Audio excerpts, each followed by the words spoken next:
All right, we are back. Sorry about those technical difficulties, but we're gonna get right back into this, and we're gonna do Phil's scene now.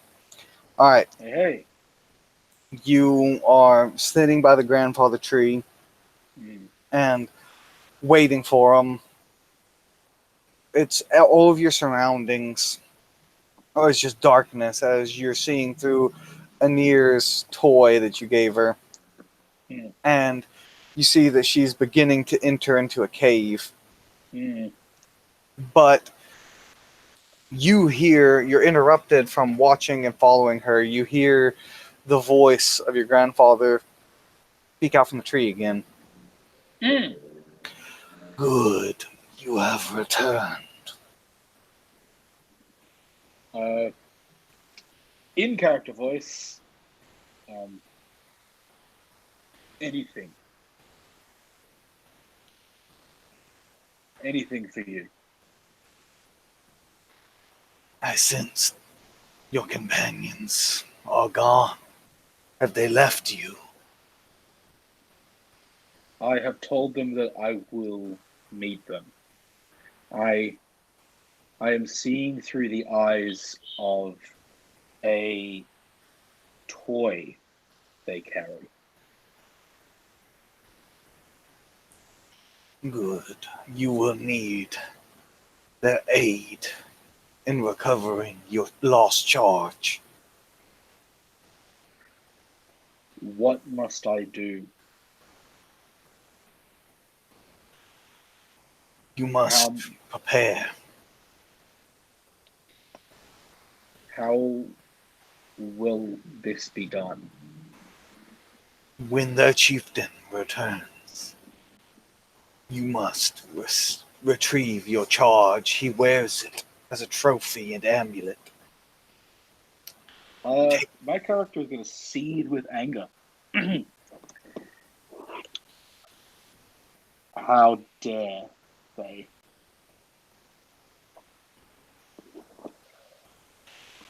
you shall. What what is what is this one to do? They are Use many, those I am one. around you.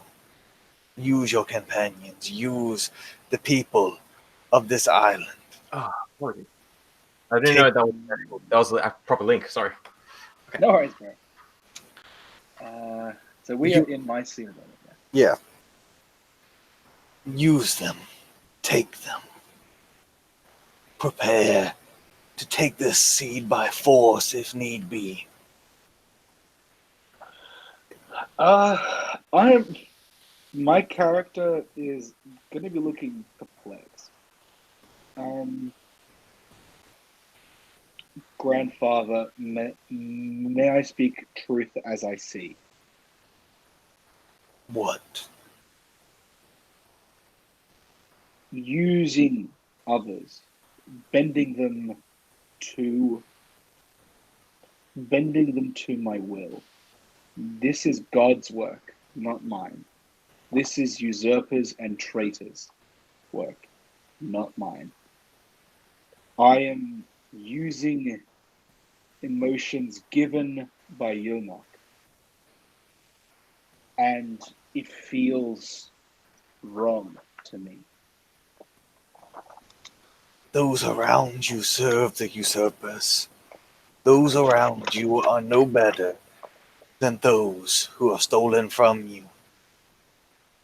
The only who you may trust are your kin, and the sacred magi who follow the sacred law set forth by our Father. All else are traitors. Should you convince them, should you make them see the path, all will be well, but none come before your sacred duty. This I understand. Thank you. Let it be known the lives of the usurpers, the lives of those who live on the island, they are forfeit compared to the value of this charge you have been given. And it will be returned. Preserve yourself well, my child. It would harm me to see you lost as well. I will be careful. My friends are strong. They will protect me. And I will protect them. Tell me of them. There is a creature of Ahriman, one of the fleet-footed. Ernir is her name. She is a friend to me. She is kind. There is a being of the silver dragon made from her will. He is a stone. His name is Rockbeak, and he is my friend. There is another, one who I am not sure is my friend. He is often cruel and laughs. He may have used Onir.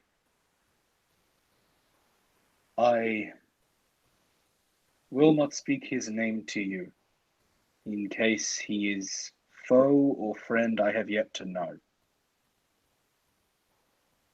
I will tell you of his name when I know what he is, kinsman or food for the farms. Do not let these fellows distract you, though. Do not let them deceive you from the true path. I shall teach you the true path. When Return. will I go to them, grandfather?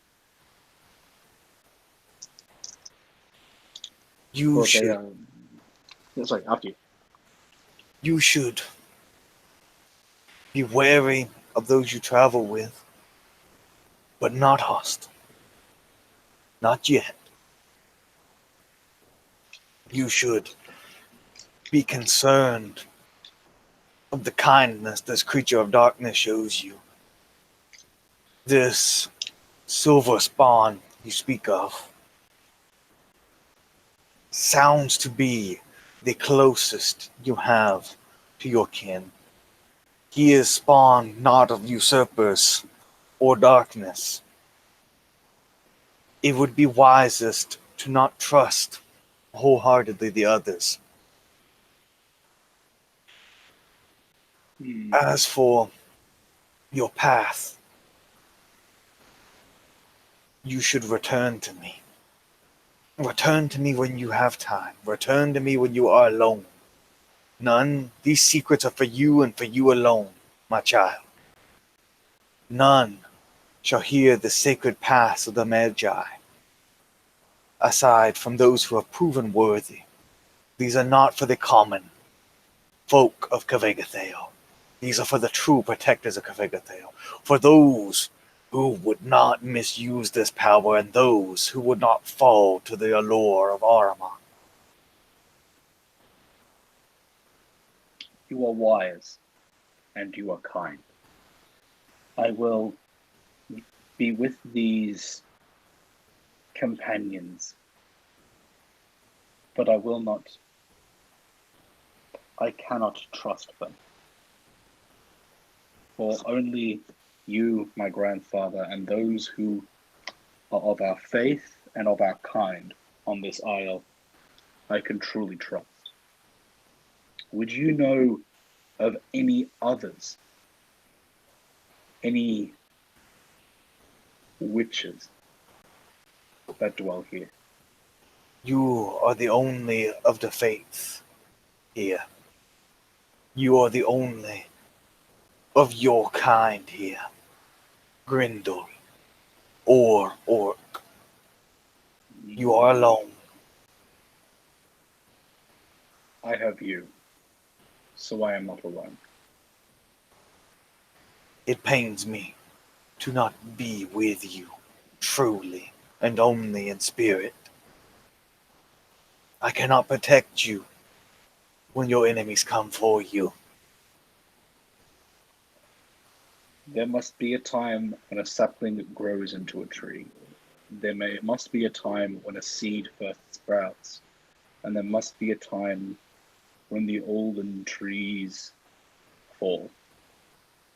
Now it is my time to grow, to be strong, and to be of use to our Lord the Forest, to Our Lady Yilnock. Please, I shall be fine. Do not concern yourself, grandfather. I am safe in mine own care and in the care of the forest. You have grown wise. This pleases me to hear.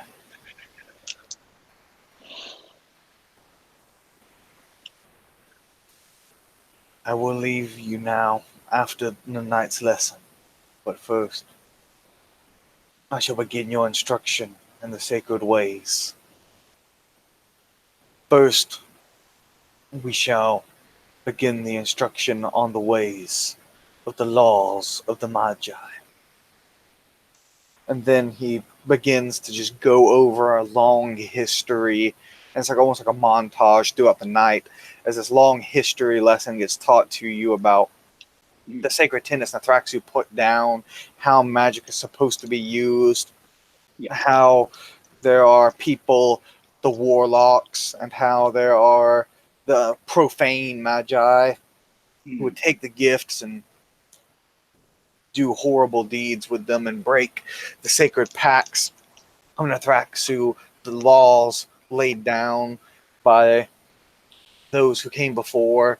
And he teaches you the dangers of sharing this knowledge with the common folk, and how you may only share it with the worthy, and how only those who have proven themselves worthy and uncorruptible have earned the right to walk the sacred paths of the Magi. And as he? Quick question.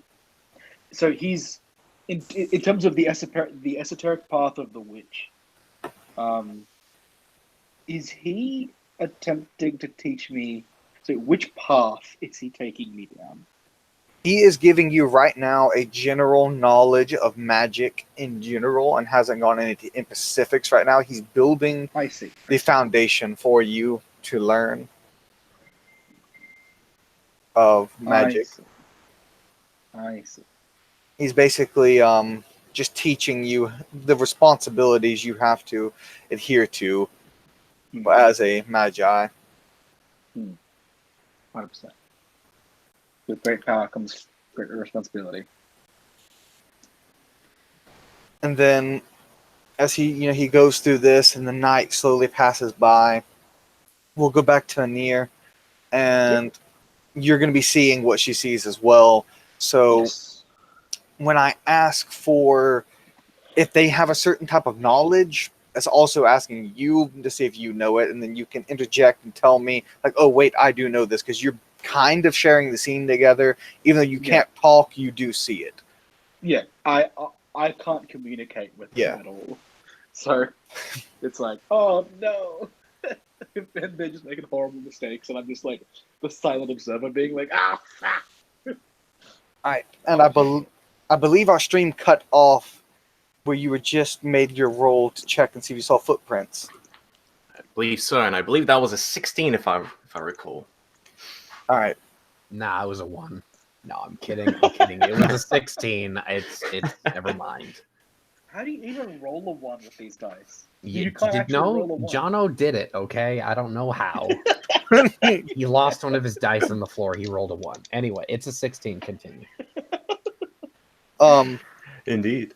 you see these footprints in the sand. They look not necessarily fresh, but they're not old either. They're kind of getting a little bit weathered on by the water, so they haven't been here for too terribly long, or they would have been washed away by now. But they seem to So, be the creature that made them. You would guess that they're some type of humanoid. They have feet similar to that of a Freyene, which is the or human, and they are two-legged. interesting. So I bend down and I have a look at these tracks and leading up towards the ledge and the sea cave just around the corner.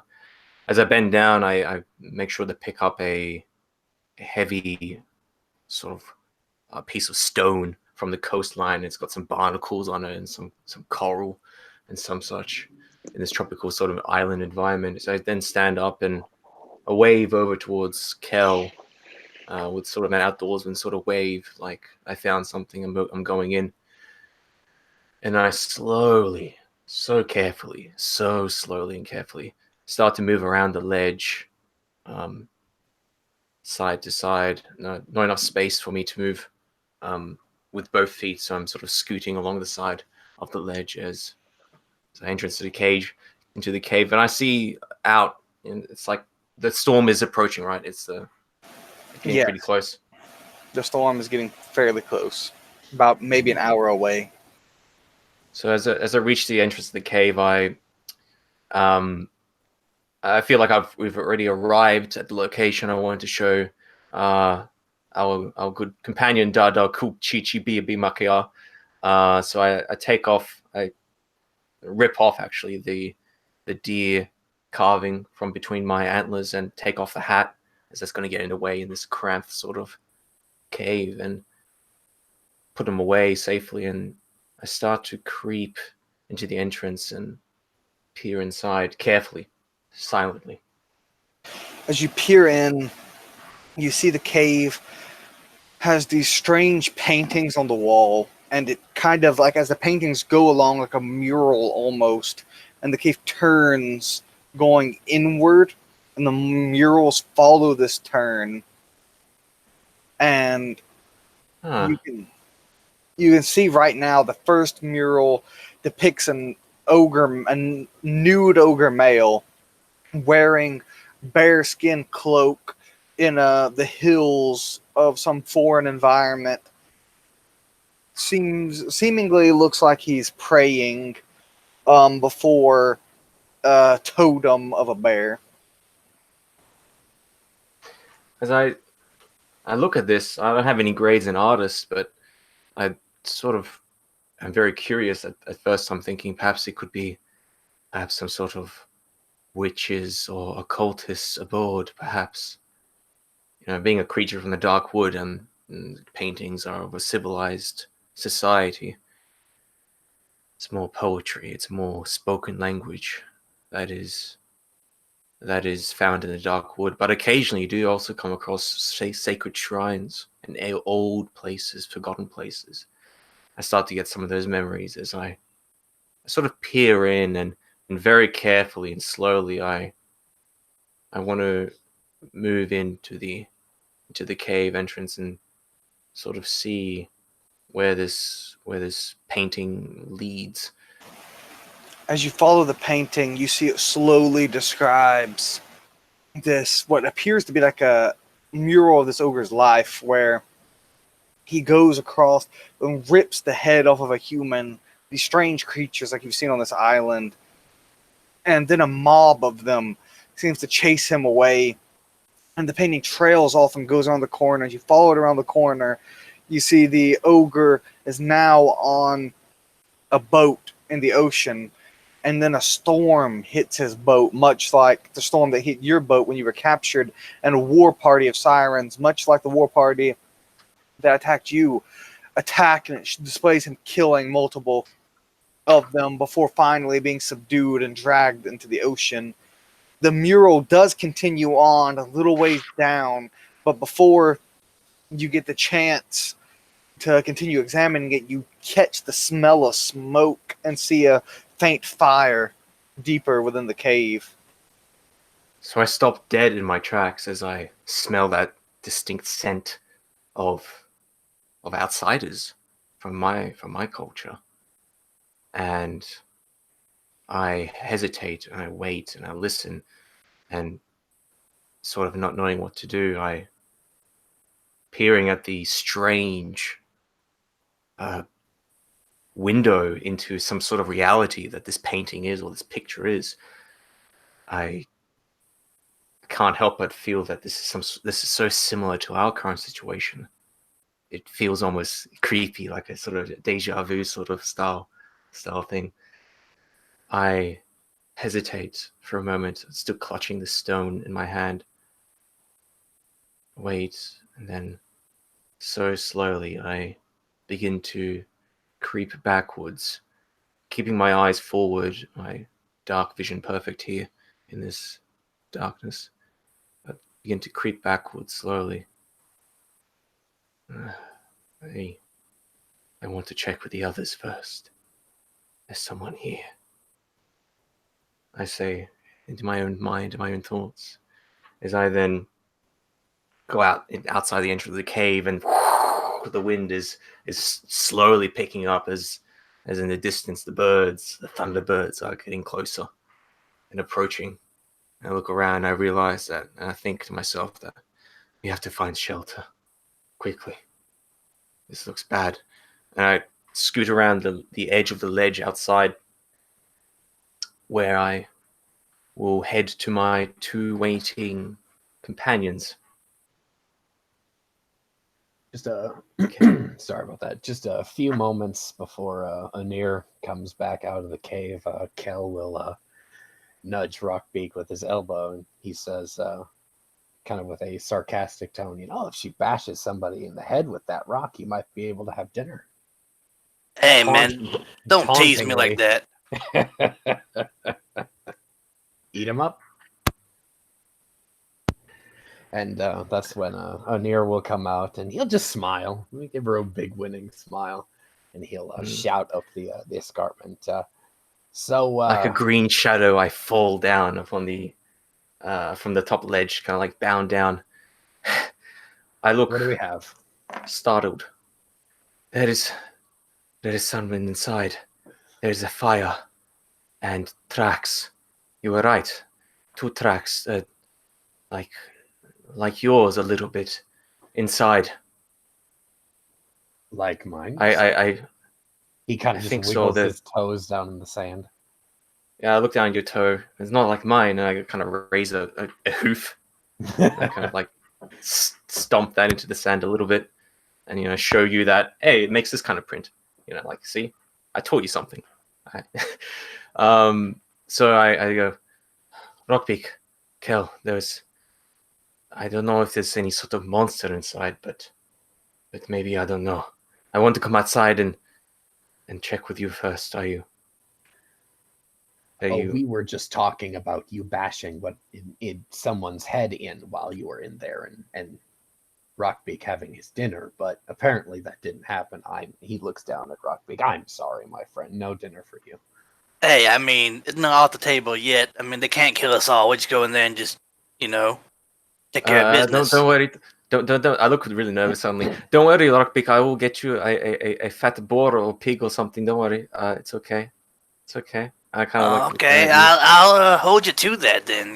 Don't make promises that you can't. Just stop. He takes a step away from Rockbeak just in case his taunting will be the last thing. He might get bitten on the hip or something. We'll see. Yeah, I step back as well. Yeah. What do you want to do? Do you think you could? I kind of nervously towards the entrance. Yeah. Well, Rockbeak, get in there. All right, fine. I'll go first. Goddamn pansies. God damn you all. And Rockbeak will just go there and start shimmying across with his right behind him, his face against the rock ledge, because if he puts his shell up to it, he won't be able to cross. So he's just shimmying along until he can get to the entrance. If he starts to fall, I grab one of his spikes as like a handle and then push him back onto the ledge. Always here to help a friend.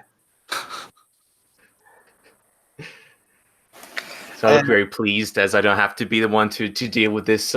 This probably an ogre, to be honest. I've seen pictures of ogres, so it's probably some sort of horrible beast in there. And yeah, now Rockbeak's gonna deal with it. So as you enter into the cave, I believe that the only person who can't see right now is Kel in the darkness of the cave. But Rockbeak leads on, and I'm assuming you pay no regard to the paintings on the wall. No, I have no interest in him. He's got tunnel vision. He's going for the, giant ogre thing or whatever is late, waiting for him. I Does would Rock- be able to see, but I don't have a torch lit, so we'll get there. Rockbeak trudges along, stomping loudly, making a ruckus that wakes up half Kavagathale as he runs through the halls. He doesn't understand the concept of stealth. I cringe. I just cringe. I ready a stone because this is gonna be bad. Kel will take a look back at Anir with this look that says, "This guy right here, come on now." I gave you a knowing look, as I then continue to admire your back. And then Yeah. Rock Thank you. He just smile, draw his weapons, and just cringe as he's knocking stones all over the damn place. and Rockbeak, as you walk up and round this corner, you see a light up ahead that looks like a fire.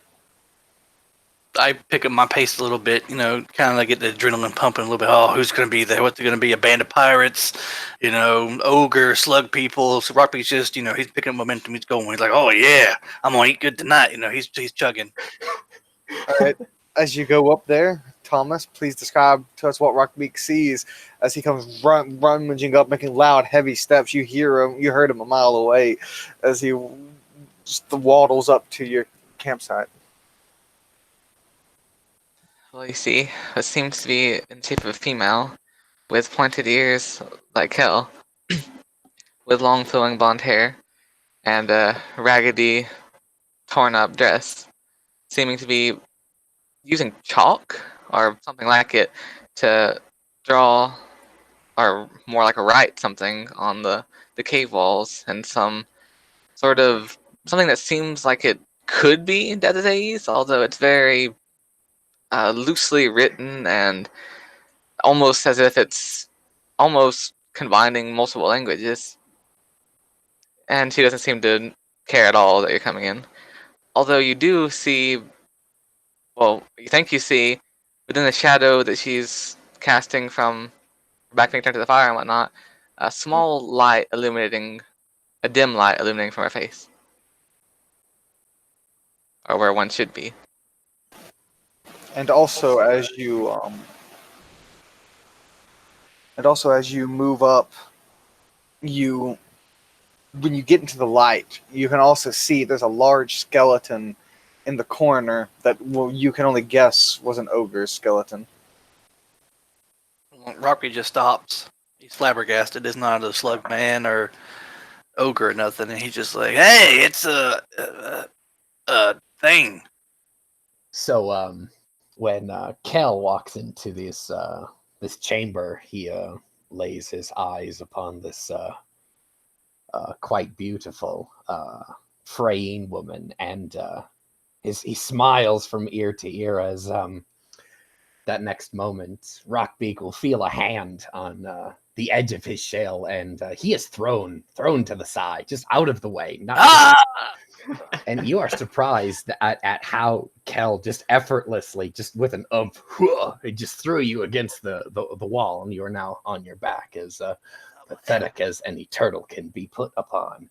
And he strides into the room, looks like he owns the place, and he says, "Well,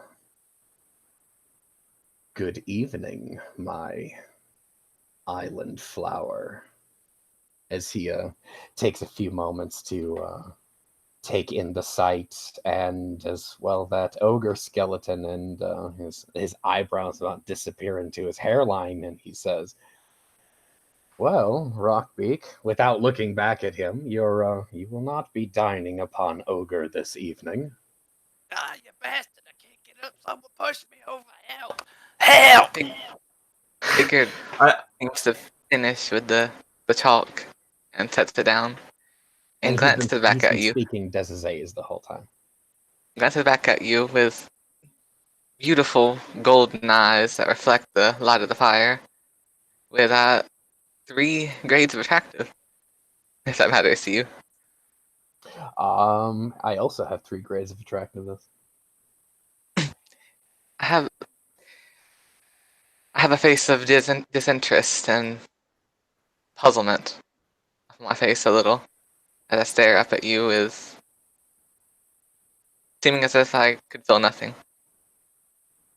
I quickly, as I see this strange alien, from the back, as Rockbeak is just like flailing on his back and kind of rocking back and forth. I fortunately don't help you, Rockbeak. I just like I just put this. You're sort of like shaped like a ball. So conveniently, I just put the rock I was holding inside the bowl that is now Rockbeak. So I give Rockbeak a rock. How the hell this? Help me get up, you bastard! Archie's flailing and snapping his beak around. You can't see. Shush! I say. And then like a green shadow, I meld and then appear from behind Kel's back and peer around to get a good look at this new person. And you're sort of like sitting down, or are you standing? How tall are you? I'm on my knees right now, but I Oh, yeah. seem to have long legs. Yeah, so as I sort of then peer over and eye you with huge, weird alien kind of like eyes, green eyes, as I then slowly reach out with a just vicious looking clawed hand with long black talons. But I then quickly, Rob, take the hand and take the fingers through your hair, your golden like hair, and I kind of brush it down slightly, slowly. As I'm you begin to do just this, I slowly peering at you. rise to my feet.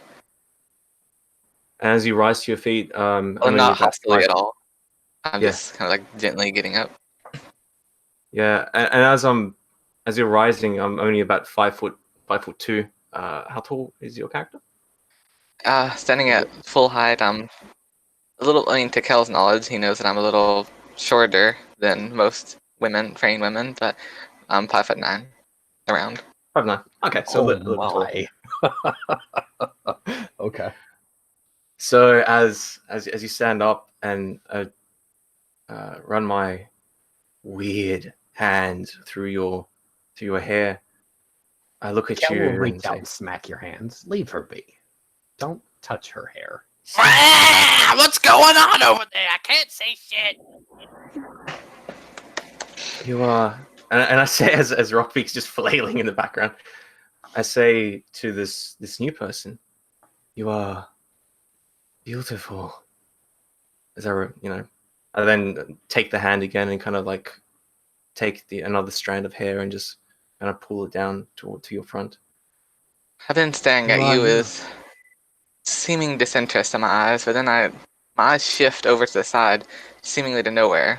And I say, Preston, I'm sorry, but there's company here. I'm gonna have to go. And then you only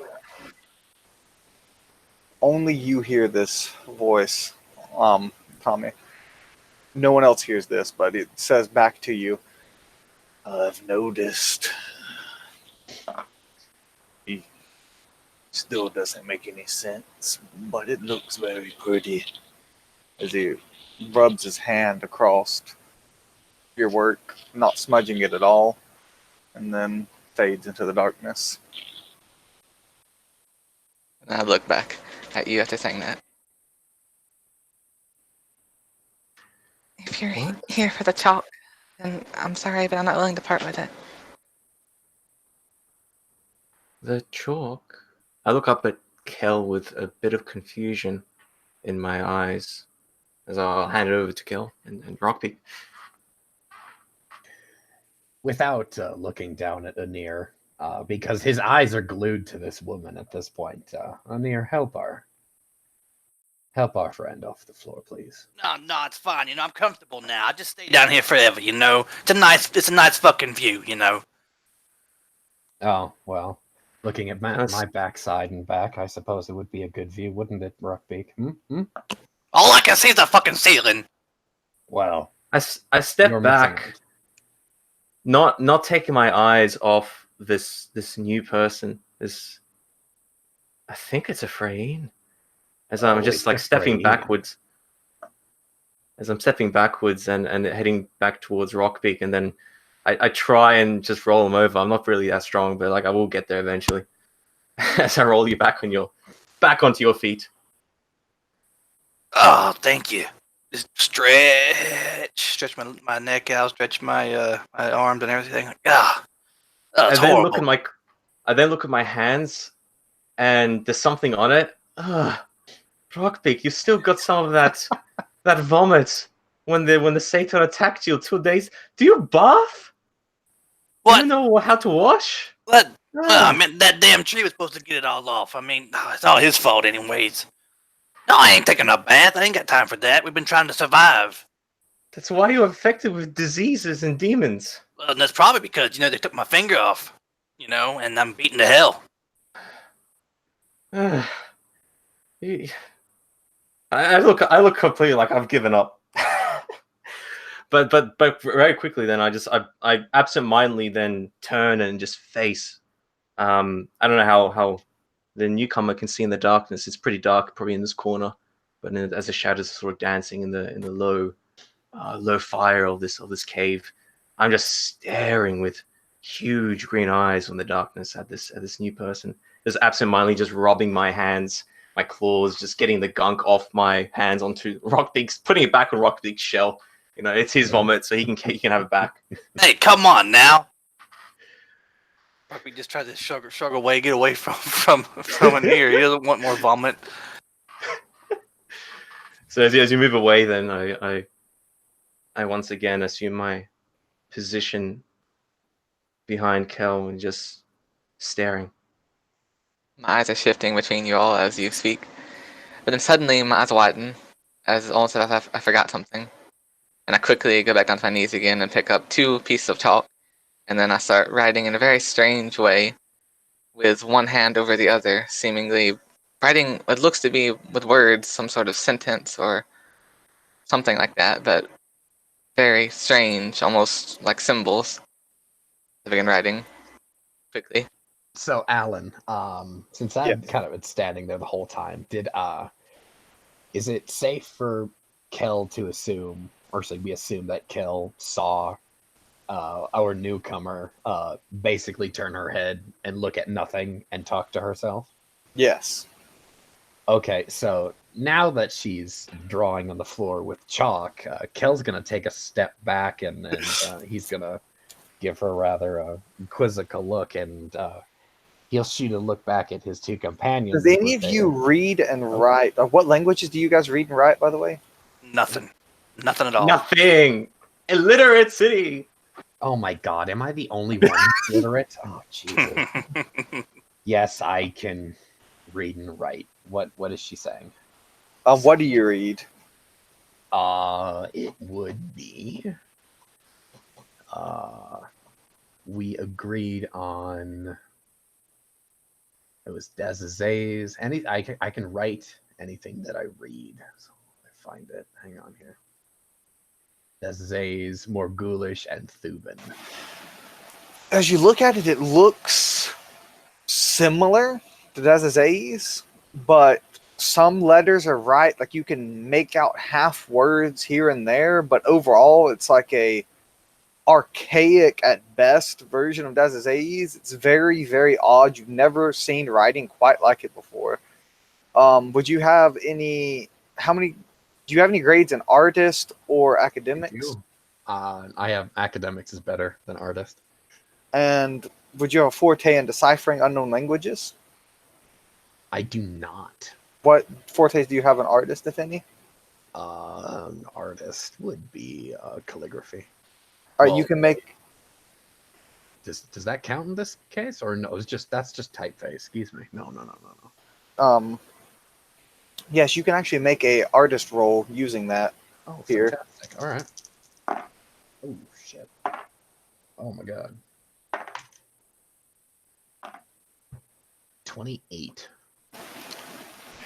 You actually, after staring at it for a while, decipher it as a very advanced form of Desazaes. Like, it's a very artistic liberty is taken with the letters, but you can start to make it out. It is Desazaes, but it's very, very highly stylized. She's illuminating her script then. Excellent. Okay. Like, and it's in a way you've never seen before as well, because you've seen this before with Desazaes. It's rather common in painting culture, but this is very abnormal. Like, she's going really far out there, like at how this is stylized, and it seems like she's writing with two hands, as she said, like at the same time, and the thing she's writing seems to be some form of poetry, and I'll let Thomas take over and describe what that is. What does it say? Well, it's being written as you watch, and overall the message seems to be something about isolation and feelings of darkness coming over like waves of the ocean. Something about feeling someone's last breath. Very dark things. Very lonely. I'll go ahead and I'll read the script and kind of mutter it to myself, kind of chew on the words, and then I'll translate to the rest of the party. And finally give them a look that says, all right, she's nuts. I'm done. She's not cute anymore. She's crazy.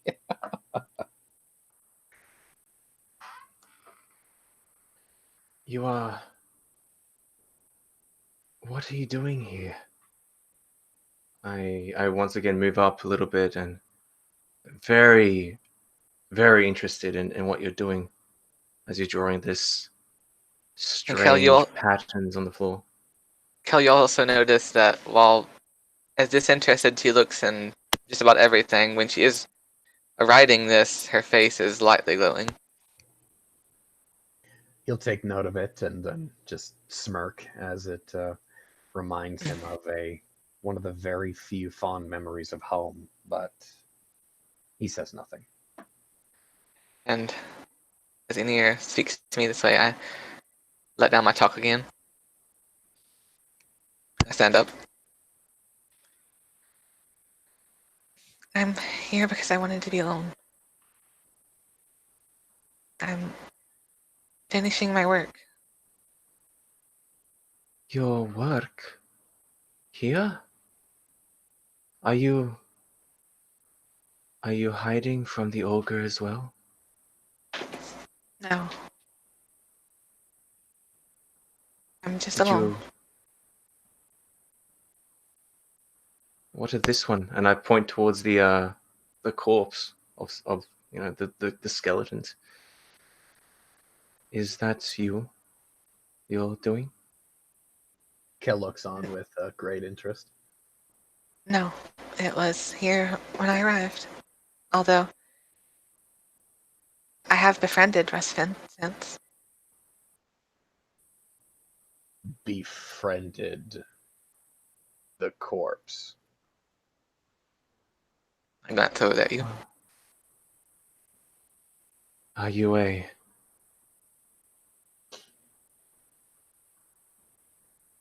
Yeah, I look puzzled, extremely puzzled. Are you a follower? And I take from my green cloak, and I keep safely hidden away. I present you a medallion-like brooch. It depicts It's Freyne make, very, very obviously Freyne make, and it's got some Freyne script on it.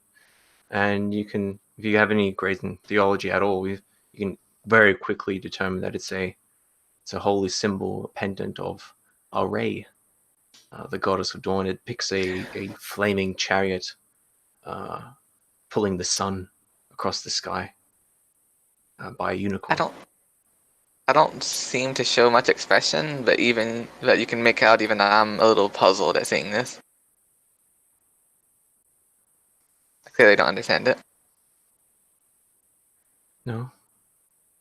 As you sort of, the confusion on your face, I then slowly, delicately take it back and kind of look at it for a while. And so, I don't understand. So you are here? Are you trapped on this island as well? And you are so beautiful. I once again get another clawed hand and I just kind of run it through your hair. You have reminded me of someone I saw long ago. What is your name? So I glance at the floor a little. My name is Relia. I wish I could leave this place, but I suppose it has become my home now. I was betrayed and brought here. So you are trapped here. We are as well. We have been looking for a place to hide, and I am Aenir. And if you're familiar with Freyne customs, Aenir is kind of like, it's a male Freyne name. It's kind of like the equivalent of Stephen, something like that. You know, it's not a female name at all. This is Cal, and I gesture towards the golden, brilliant giant. He just nods. And the loud one back there is Rockpeak. Have you, out of character here, have you helped him up yet, or is he still floundering? No, he helped He's me out. Oh, okay. Ew, good. fuck. Well, my dear, I am not the leader of our little troop, but you have my vote. You can throw in your sorry lot with us if you wish. No, I am the leader. I just say, just like very, just putting out there, establishing it. He just points to Onir and says, "Yeah, that's her." Smiles and then just kind of like pushes her playfully. Almost, there's a little too much force there. He almost knocks you the hell over her. But Yeah, I'll give you like a bit of an angry scowl at that as you kind of push him up against the wall. Stop. I'll give you like a dangerous sort of look, like otherwise, you know, we're gonna play a game. But then suddenly, as that look passes over, that angry look passes over my face, I just turn away quickly. That one there is Rockbeak. You don't have to worry about him, but he smells, but he's okay. and he is quite ill in the head as well as in Yes. the Hey, what? I'm not fucking ill in the head. body. Cal will dismiss himself to go outside and watch what is left of the sunset. Get some fresh air. I'm assuming you're all here to seek shelter? Yes. And we are here now. I sort of say that with yeah, we're here and we're not going to leave. It's a bit like not very friendly. But it's not exactly hostile either, but it's just like we're not going to go anywhere. Try staring into your eyes as you speak. Hey, is there any food in this place? Robbie starts just rummaging around looking for food. At that, I then pull. At that, I pull my eyes away from your eyes, Relia, and oh yes, I almost forgot. Yes, the strange one, the Rockbeak. He He needs to eat. He eats meat. I say slowly. And Rockbeak, as you scrounge around, you do find some assorted fruits, like basically couple handfuls, as much as you could carry within your arms, kind of laid off to the side. But that's about it. Ah, it's sickening. Got no real food in here. It is food for me. That's just great. The gods just laughing at me. I'm gonna starve to death, or I'm gonna get an infection and die. One or the other. Oh, just fucking great, Rockbeak. What you got yourself into? And then Rockbeak will just go out. He'll just go back outside with Kel. Either it's gonna rain and wash his shell off, or he's gonna go look for some fish in the water. He's starving. He's gotta find some food. Yeah, definitely. As Rockbeak start to hustle and bustle out angrily, I kind of left there in the room as this bright fire is still sort of burning here. I shield my eyes away from it slightly as I then kind of lift up an arm to shield my eyes away, and I look at you. Yep. I seem to notice you doing that, and I step in between you and the fire. You do that. As if to help you. I sort of appreciate that. A slight smile comes across my face as I look up at you, and I'm like staring at you eerily, as if I'm just like trying to piece something together. Like I'm studying you. It's really like, whoa, this person is just like in your face. I'm only like about 2 feet away. It's kind of quite close. A little bit in your personal space. The large one, the Rockbeak, he cannot get angry. He cannot get hungry. He is dangerous, and he can eat you, and he can eat anything. You best watch out and stay away from him when he is hungry. You see him as an enemy. No, he is. I kind of like stopped and kind of cringe a little bit, or not cringe, but I kind of like narrow my eyebrows. He is a companion, a pack sister, pack mate. He is strong. He's very strong. He's good to have around. This place is filled with monsters. Horrible things lurk on this isle. We are trying to get off. Are you the same? I reach out towards one of your antlers.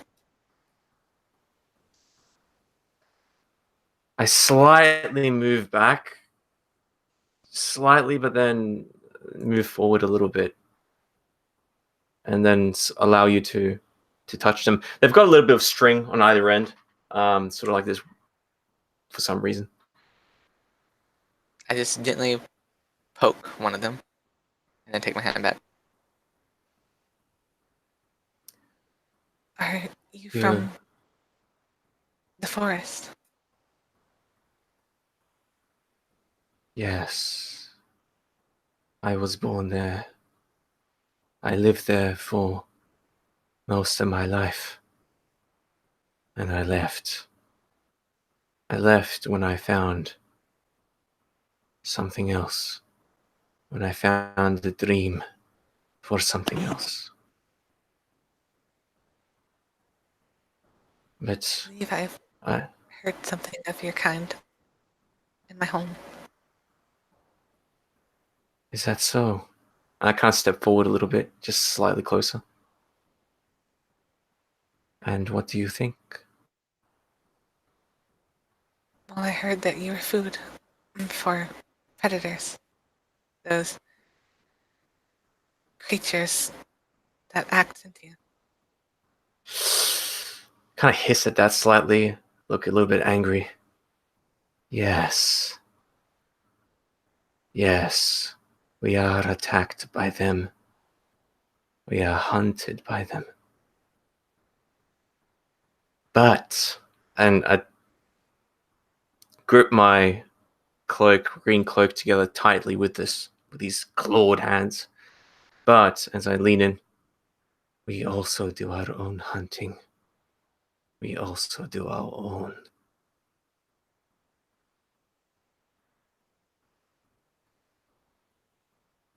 We are not easy prey. Not like Kel, and not like Rockbeak as he is right now. You remember Those two, they are wounded. We need to rest here for the night from the storm. You remember the And first time you killed?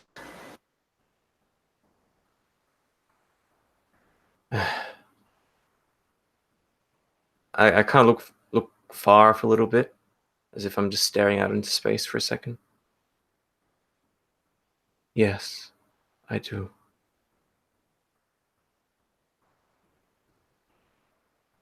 It is sometimes something which must be done, regardless of whether you want to or not. And what about you? Do you know what it means to take a life? I've ended life before, just only a few that actually meant anything.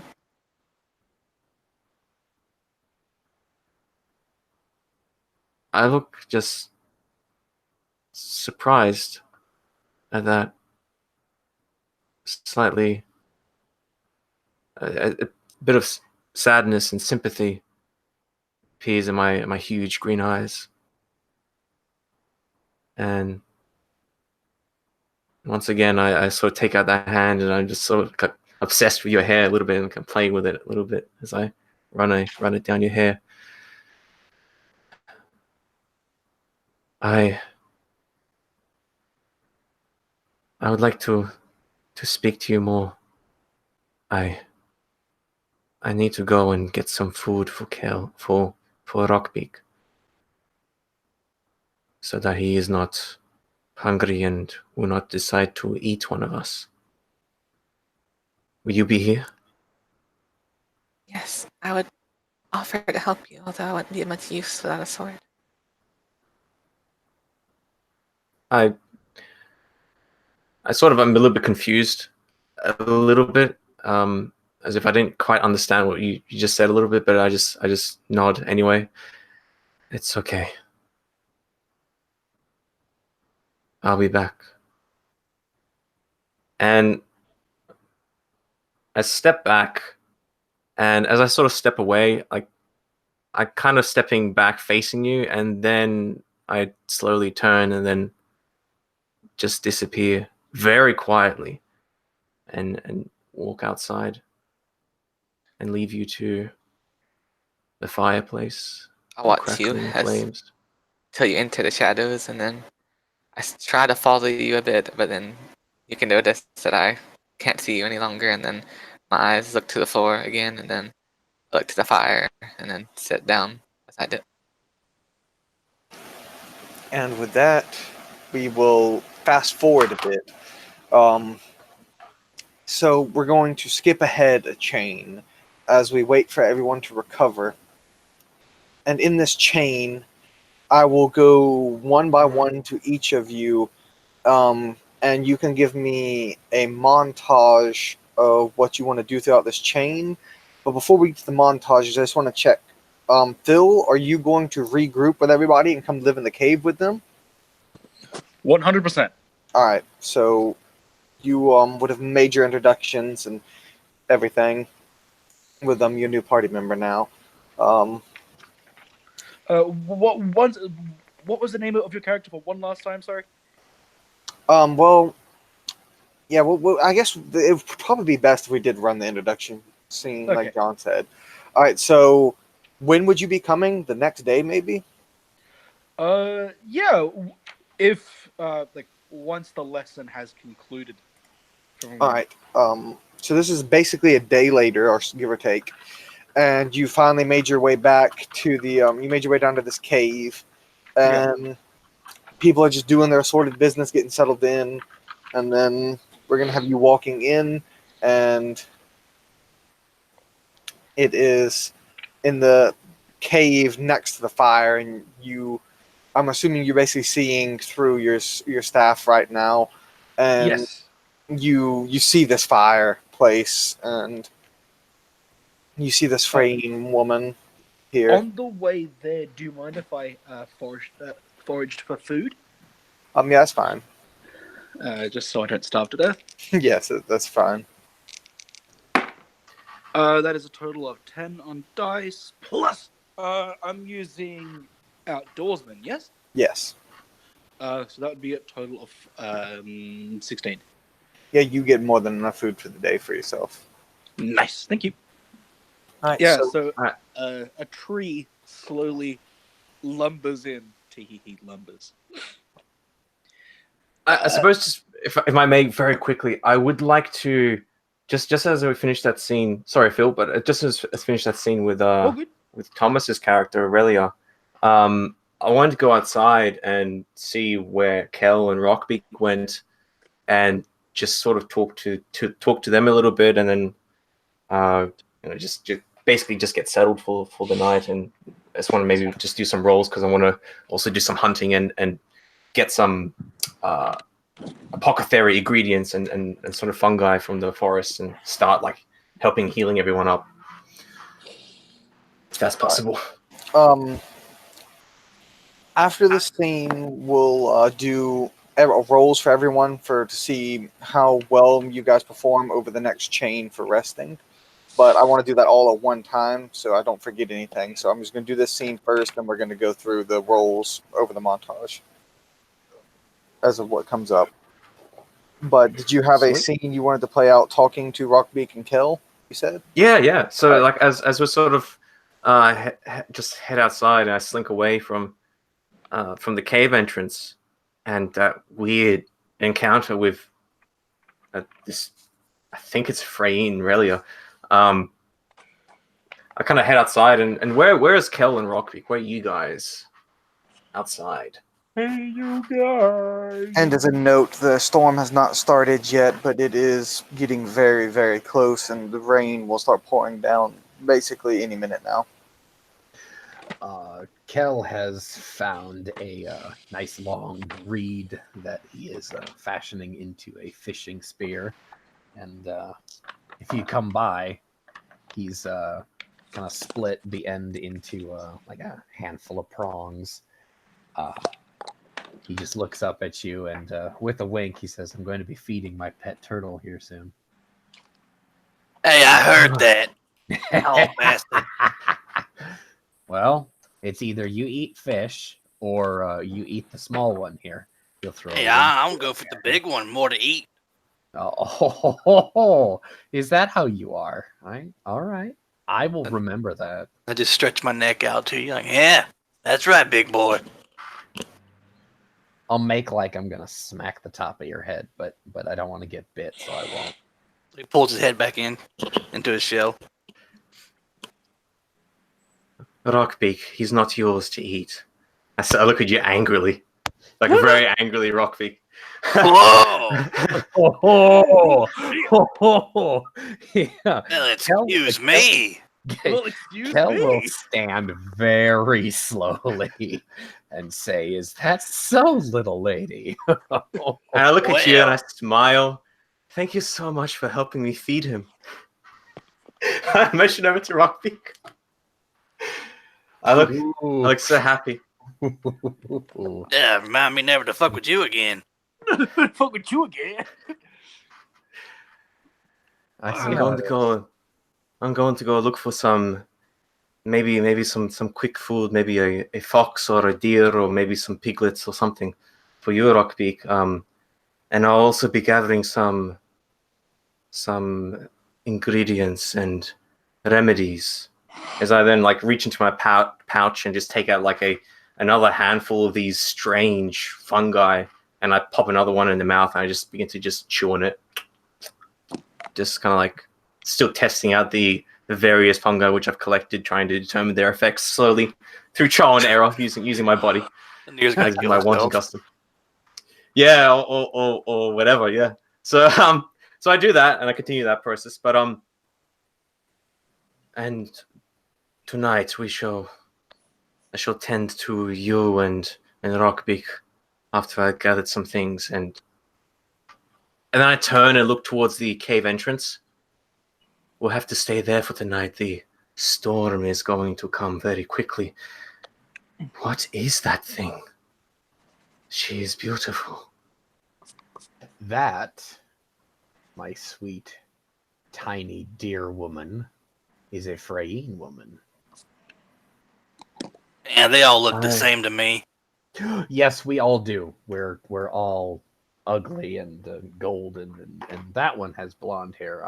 I have red hair, so no, we all look the same.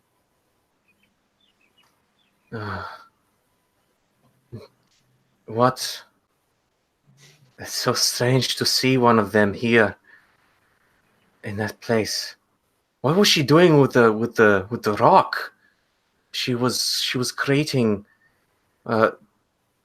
windows or pictures. She was drawing on the cave wall, and she was drawing letters on the floor. She was writing. Letters, writing. Yes. What is that? He just blinks. Do your people not read and write? I don't know what that is. Can you please just speak normally? I am speaking. I look like a little bit annoyed.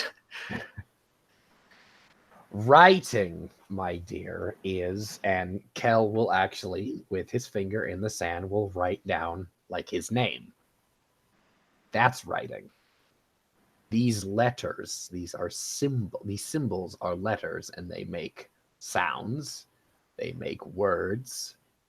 This is how you convey the same meaning on a paper. And then he pauses for a moment. She probably doesn't even know what a fucking paper is. As like the past 25 cycles of his life flash through his mind of traveling through human lands, because they have written language, they have paper, they have book bindings and all that, and he's just finally fucked back into his own consciousness in this moment and thinks, I'm traveling with the most podunk people I have ever met. A long moment is taken, and he says, "Never mind, Anir. You don't need to know." No. As he's sort of like showing it, bending in the sand and just like showing me the writing and various. You write your name and the calligraphy style that is so inherent to the Freyine, and you got a natural species advantage to that shit. As I kind of look over, I look just unimaginably impressed and just wowed.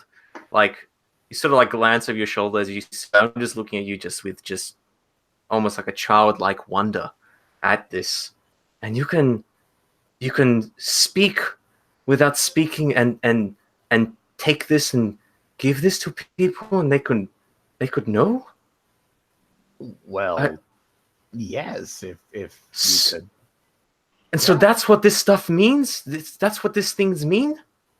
I'm gonna actually write Anir, or your name, in the sand, and circle it and say, well, this is actually your name. And I'll point to mine, and this is my name. And I point at the image, and that is my name? That is Anir in letters. These symbols are letters. Wow. As I look just amazed and so that's what this means. I was so confused for so long. People were talking about these things in First Port, and I did not know what they were talking about. And then it's full of signs, so yes, you're going to be quite confused if you don't read. all of a I sudden, nod. you feel a drop on each of your heads, and another before shortly the letters are washed away as water begins quickly pulling up, and the Thunderbirds have arrived with a heavy downpour. And that's the end of your reading lesson for today, my dear. You'll pick up his spear and go to the cave. Before you leave, yeah, good. I was saying Rockbee's trying to get all the vomit off of him. So the rain's on him. He's like rubbing his back, his shell up against anything he can, trying to get all the vomit off of him. So that's what he's going to be doing. You see me give you an approving nod at that. Very quickly, as before you start to run away because you're very weak because you're afraid, Kel. I take off my green cloak and sort of wrap everything together, and it's pretty heavy. There are like 2 stones in there, just fucking boulders, just wrapped up there as well. And I just then hand that over to you, and I'm basically almost completely naked. As I then take this back inside and keep it dry for me. I'm going to go hunt. He's kind of just really you want me to hold on to this then. And I just turn and leave and head out into the. Oh, he didn't take your cloak from you. No. So you're just kind of holding it out there for him as he's kind of eyebrow cocked and says, "That is a level of trust that we have not had a conversation about." Trust? I don't understand. Like, I look completely confused, baffled. What do you mean? Trust is a concept between. I know what trust means. Friends, I laugh. I know what trust means, but what does that have to do with this? I'm not taking your personal effects from you. Very well. I'll leave it here. I'll come back for it. I'm going to go hunt. Kel goes inside. And I disappear into the jungle, even though it's raining. It rains in a dark forest as well, man. Like, the rain doesn't really bother me. And before we switch to the scene where Phil introduces himself to the new companion, Rockbeak, washing his back against the rocks, will notice with his one good eye a large fin in the water, sticking out of the water like a dorsal fin, like a shark's fin sticking out of the water. Uncomfortably close to the shore. I just scream like, "Get the fuck out of here! No one wants you around." And then we'll transition to the scene as Phil, you may describe how your character enters into this cave. So my character would be, I guess, just like he'd wait till it was light, because it would have taken him a long time to follow you guys. Particularly if he was doing stuff along the way. He's also not wanting to make too much of a commotion, so it may take a good part of the good part of the chain for him to just rock up. He is he's found some fronds, etc., and he's made for himself a new mask, which he's woven together because he likes to keep his face covered, because his blindness is generally a weakness which people would want to exploit. So he's covering up his face. He's shambling in.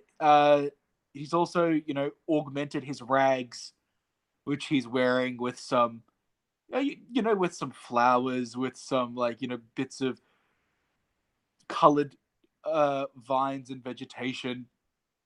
He's looking quite a good deal healthier. He's looking quite a good deal happier too. If you've seen him walk before, there's a spring in his step. A very slow, drawn out, and exaggerated spring, but a spring nonetheless. He is also carrying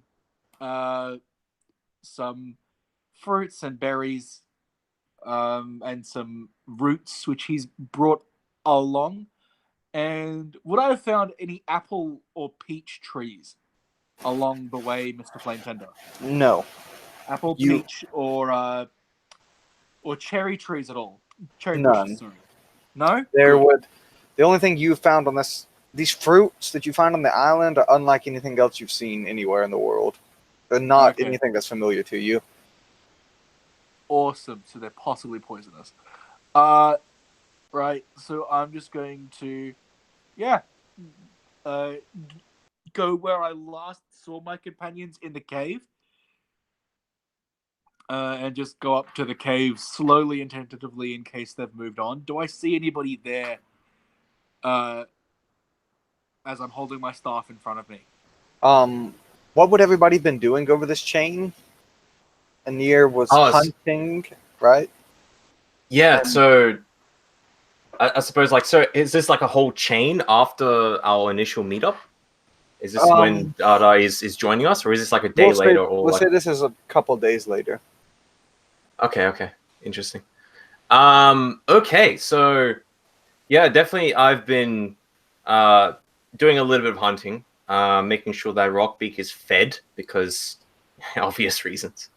As well, I've also been gathering various herbal remedies and really getting a lot of getting a small station set up in this cave, an area where I can mix these things together, kind of keep them together with my forte in apothecary. I'm just now starting to tend to the various ailments of Kel and Rockbeak, so I'm getting an understanding of their physiology and just understanding exactly how to tend to grievous wounds. So I'm definitely helping out with that and helping the healing process. I suppose as a note to Kel, each night I seem to be compulsively sort of chewing. You're starting to notice like one sort of thing. I'm chewing a lot of like leaves or bark or whatever, or twigs. I'm just sort of like compulsively sort of chewing. That's I've been doing that unique thing great, over it's the morning past few sickness. days. Awesome. Yeah, so I'm doing that. And yeah, like what else? Yeah, that's gonna be really it for me. I also haven't visited you, Kel, yet, but I don't know. We'll see. What are the rest of you guys doing? Kel has been resting and taking the past, we'll say, 73 hours, going back and forth from the cave to the beach to the surrounding area, just foraging for whatever wild edibles that he can. And when he's out on the beach, he makes sure that he takes a very he takes his time finding his peace, finding his calm as the tide rolls in and out, and he's making a note of hopefully when that shark comes back, he'll make note of that hunting pattern. He's heard stories of great predatory fish back in the human lands and the other islands that he's sailed across. So Would he be trying to get a look at the shark, or is he planning on trying to hunt the shark? he may or may not have a mind for fishing. Does he ever go into the water to get that close of a look, or does he keep his distance? He'll go to about ankle deep. He knows he's watched Shark Week a couple times, guys. Come on. he doesn't mess around. But I'm going to assume that the water here is pretty damn clear. So if I saw a fish, I might be able to tell the difference between like a mako or a tiger shark, right? Yes, but where you saw the shark the first time, it was dark out, so you didn't get a good look at it. I But just saw a dark mass that looked like a shark in a suit. yes, and But in the water, as in treading water or swimming, fuck no. all right. So Kel ain't stupid. No. as he keeps an eye out for this, he notices the shark comes back around, and he also notices there are a bunch of reefs around here, but the water quickly gets deeper the farther offshore you go, like surprisingly deep compared to other land masses. And he notices this shark that's been patrolling this area is indeed a very large great white shark. Oh, yeah. Okay. All right. Knowing sharks as About a 15 player. feet long. Okay. Oh, that's fine. All right. I can take it. That's okay. Never mind. I'm kidding. No, There are other sharks besides that one, but that's the big one he saw, though.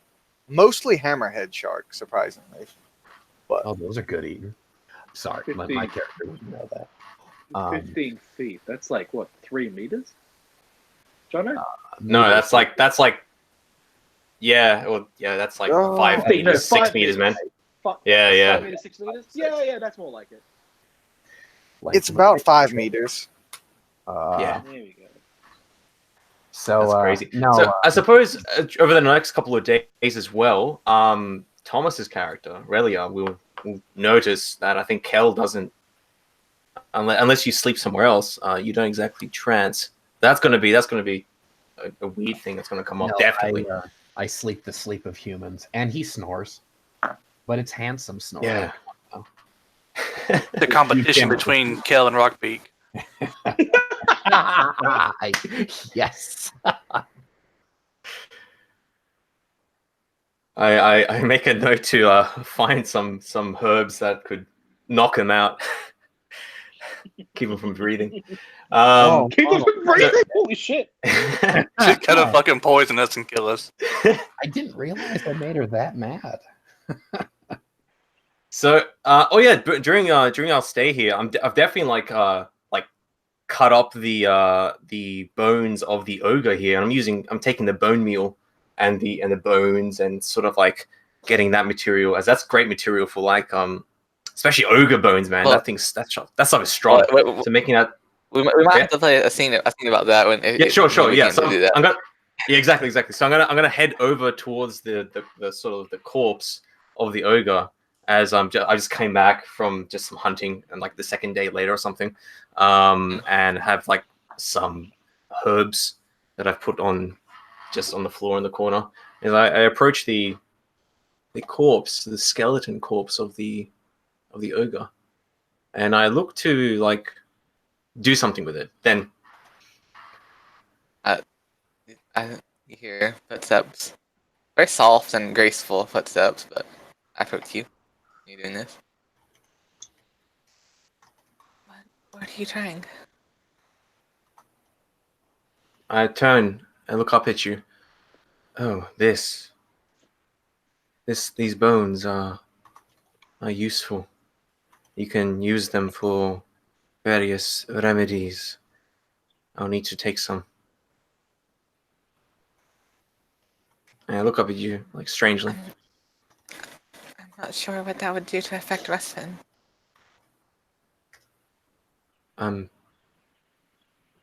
Who? My friend, the ogre. Of course, I know he's. Yeah, I look freaked out. I know What? he is deceased now, although I speak with his spirit. You you speak with it? I look down at the corpse. Like it's an old sort of skeleton, or is it like a recently sort of decayed sort of skeleton, or is it like still flesh hanging off it, or is it just like clean bone? It's definitely a clean skeleton. It doesn't have like old flesh hanging off of it or anything. Yeah, probably picked clean by crabs or something. Okay, so and you'll speak to it. I step back from the skeleton now, looking you and stepping back from you a little bit as well. Like what?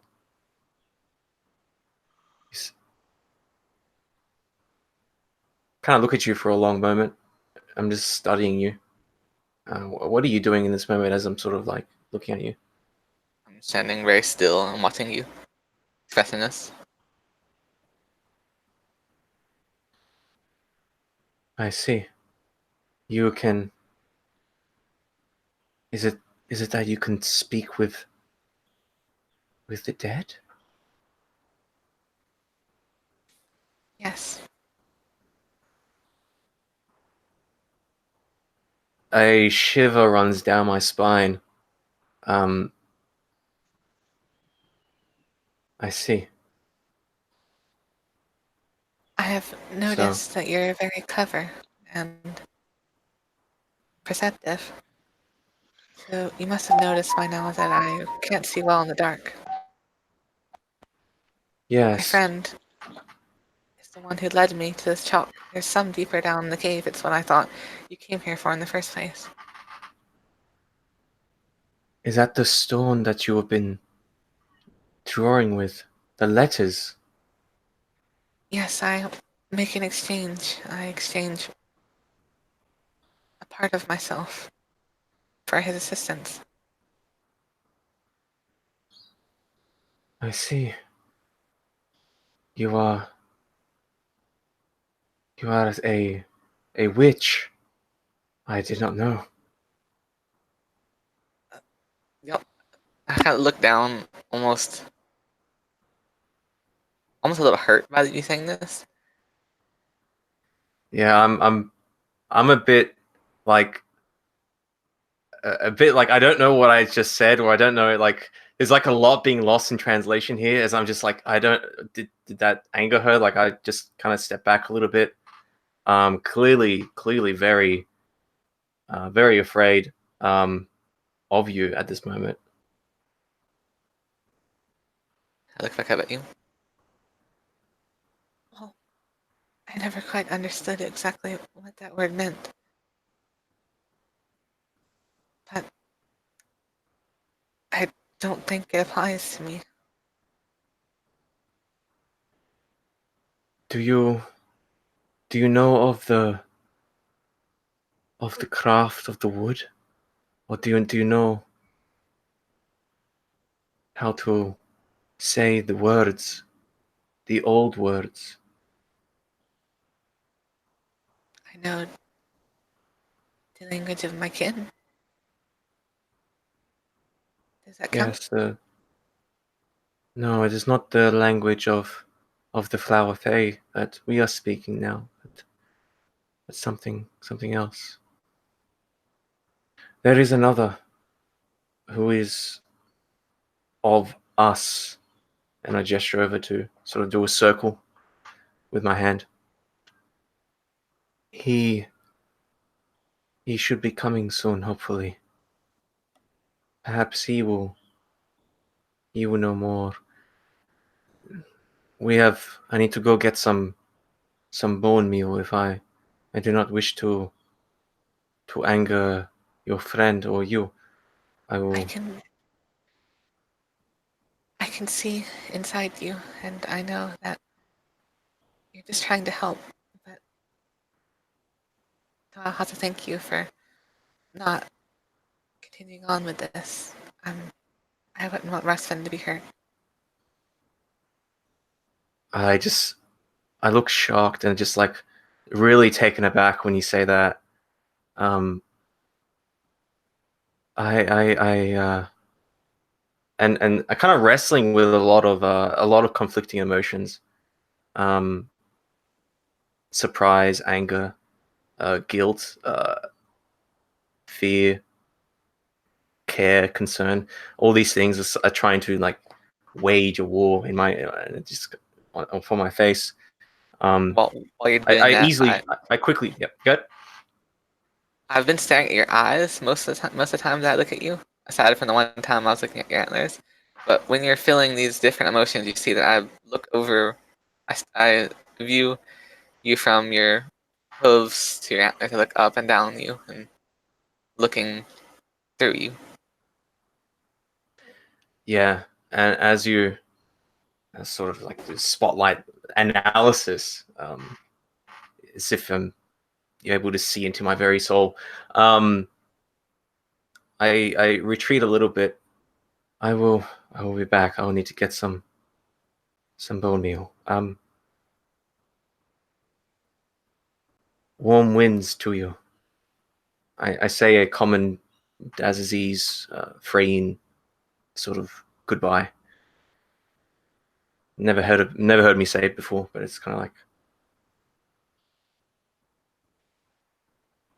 I make no response, just watching you still. I then head outside, just unsure what to make of you, and I'm hoping that bar Chichi B Makio is going to come back very soon, as soon as possible. And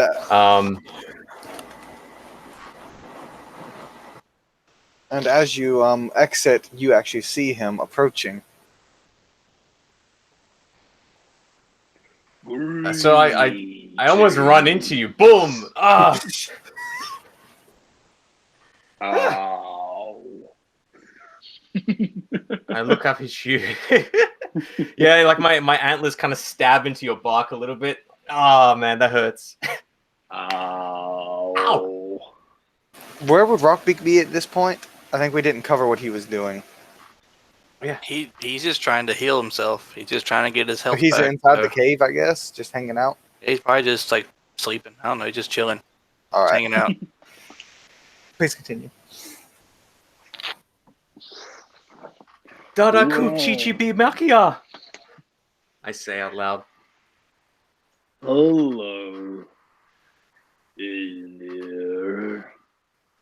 And I kind of lift up the mask that I'm wearing, like just high enough so you can see me smile. Yeah. So I see you have the mask now. That's new. Are you still wearing the straw hat? I'm still wearing the straw hat. Very cool. I've also got some more colorful clothes. Nice. I've still got my straw hat that you gave me, but it's really, really messed up now. Like it's almost falling apart. Oh no.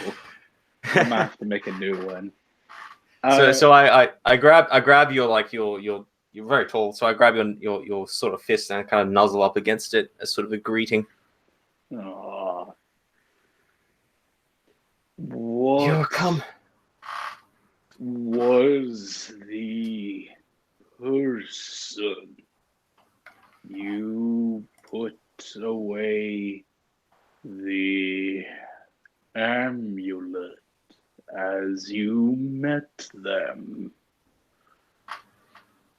I Oh. kind of tilt my head. That is one known as Relia. Relia. She's inside. I want you to look at her.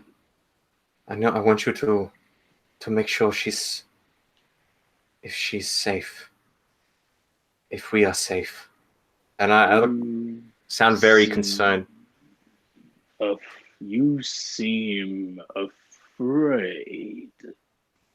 Yes, please. She's inside. Come. And I start like jumping or jump behind you, and I start to attempt to push you, or even just like try to lead you along. Just like, come, please, like hurry up. Come on, hurry up. Just like get inside. So I'm going to kind of like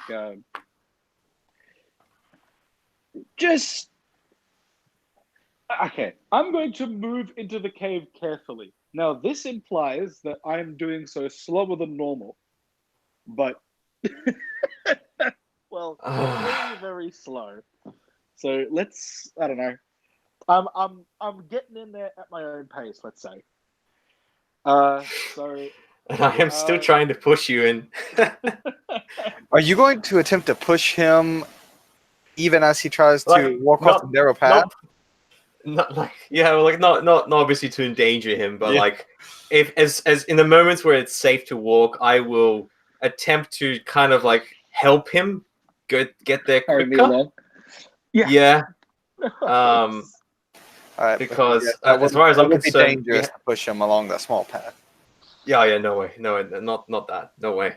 But yeah, I definitely want to get the speaking tree, the holy speaking tree, to look at this strange alien, as far as I'm concerned. This beautiful alien that can see things and just speak to dead people, and she's, I'm terrified and awed by her, and I want the speaking tree to make sure that she's okay. Or, if she's not okay, then we get rid of her, because I don't know. But even then, that idea is just like painful. I don't know. Like, I've seen it in a started before, like Startled, but like this I'm very level eager. of like terror is weird. Yeah, it's not quite like a out of fear and terror, but it's very excited. Yeah. I'm going to ask, in character voice, saving time by not actually doing it. Yep.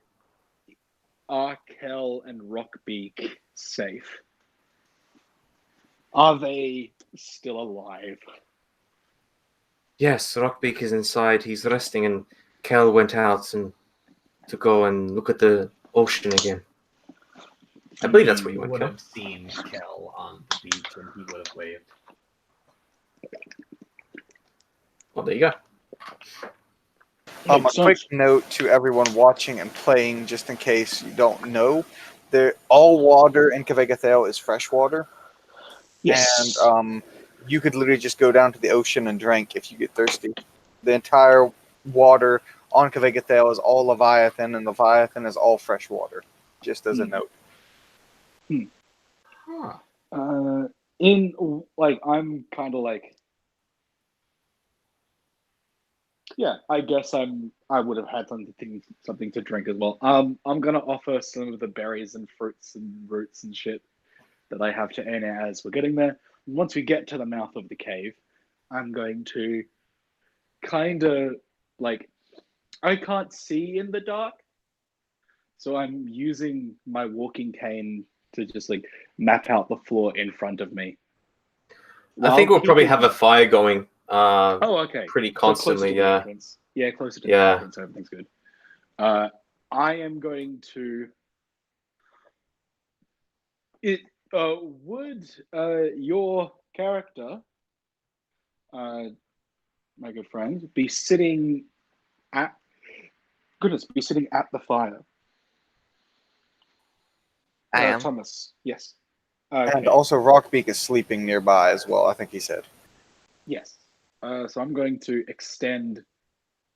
So essentially, the light coming from outside is blocked by a tree which slid into view, and it's pointing a very long, very thick quarterstaff, sort of like if it was any thicker, it'd be a log. Kind of slowly in your general direction towards the fire. And as I'm getting closer, I guess a perception roll. What this thing is, or academics roll. From the To understand what it would be an occult roll. an occult roll. Okay. Well, I've learned some occult from. Oh no, I was saying for him. Oh yes, right. For you can recognize it as a Freyine. You've seen enough on the island, and you've been around Kel and stuff. You recognize what he is as a Freyine. There's nothing abnormal about him at all. He's a very standard Freyine. And that's Thomas, a very standard frame. Yeah, well, I mean, they're rather attractive, but that doesn't mean much to you. To me, But yeah. they are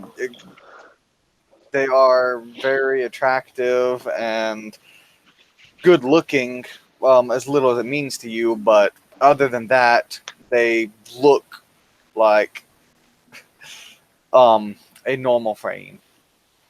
Kel, No Yeah. I guess, much taller than they are, though. They are only 5'9", and Kel is well over 6 feet. So Is this person currently armed? no, they are not.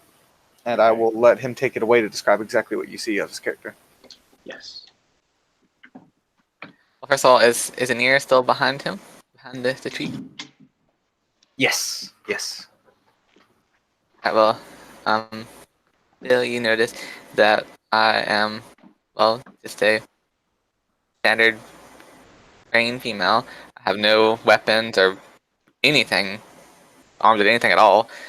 Not even like a pack or anything, just a tattered dress, like a slave rags, really. Hmm. And what? Okay. And what sort of like if these rags had a color once, what color would they have been? I guess. I mean, they're looking pretty bad. Alright. They could have been maybe brown or something gray. They're really dirty Alright. now, and Alright. they're So it's not like they are like they have sort of any religious significance. no, From they're what just they're rough. Anything they might have had before is gone now. Yeah, been through the wars. I guess I'd be like, yeah, just moving myself left and right to catch different angles in the firelight, and then kind of like, if I'm not being spoken to or addressed, just kind of duck in under the cave entrance. Like my character's incredibly tall, but he's very like he's always hunched over, so he's not really at his true height. He doesn't really get above like 6 foot, but if he were to stand up straight, he'd be like 7.5 feet tall, roughly. He's a very tall boy. And yeah, as I move into the firelight, he's yeah, it's essentially it looks like a great big tree just walked in. He's got a mask covering his face, which looks to have like two sort of smooth branches or maybe tusks pointing out either side of him. He's got long and like gnarled thin hands and arms. His fingers are like multi-jointed, and there's like looks to be like lichen or moss, maybe bits of vegetation growing on him, or like perhaps lodged there. He's a odd-looking character. Yeah, especially his long tusks. Yes. That's amazing a sight this is. Sorry, after you. You go ahead. Yeah. So, would you have seen with your occult roll, whatever, like, or before this, would you have seen any orcs before? No, I seem very, very puzzled, and seeing this amazing sight before me, I look straight to Anir, and with my eyes widen a bit. Anir, This is Dada Chichi Biamakia. I had no This is the idea that you were. speaking tree. I had no idea that you were such a great hunter. That you would bring living firewood. I look like confused at that. Like, what? No, this is not firewood. I look a little bit like, just a little bit disgusted at the idea. When I was gathering, Extra onion, thanks. Extra onion. Mute thanks. yourself, Phil. Phil, No, mute yourself. sorry. Yes. Go ahead, I'm Thomas. like, I'm gonna be like, firewood my ass. Um, no, just like kind of,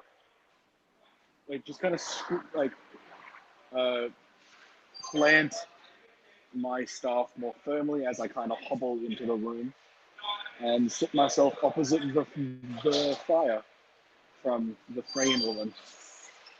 I was gathering these sticks to make this fire. It looks a lot like them. Are you sure that's not firewood? I am not for burning.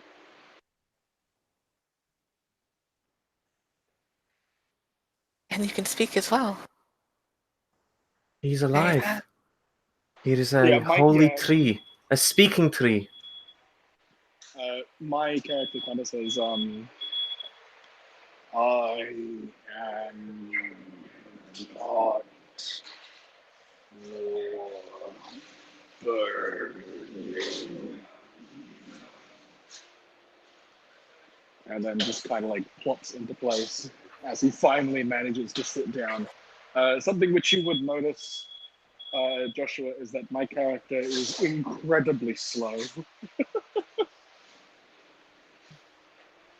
Like his movements are very long, drawn out, and take a while.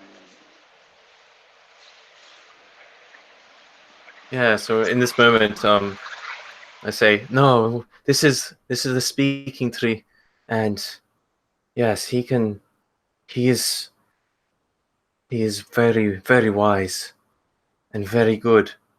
He is not for burning.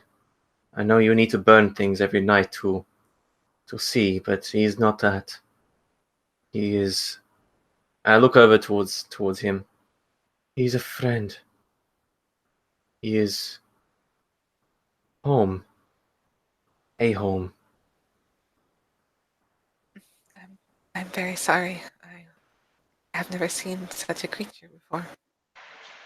My character's gonna say, no hard feelings.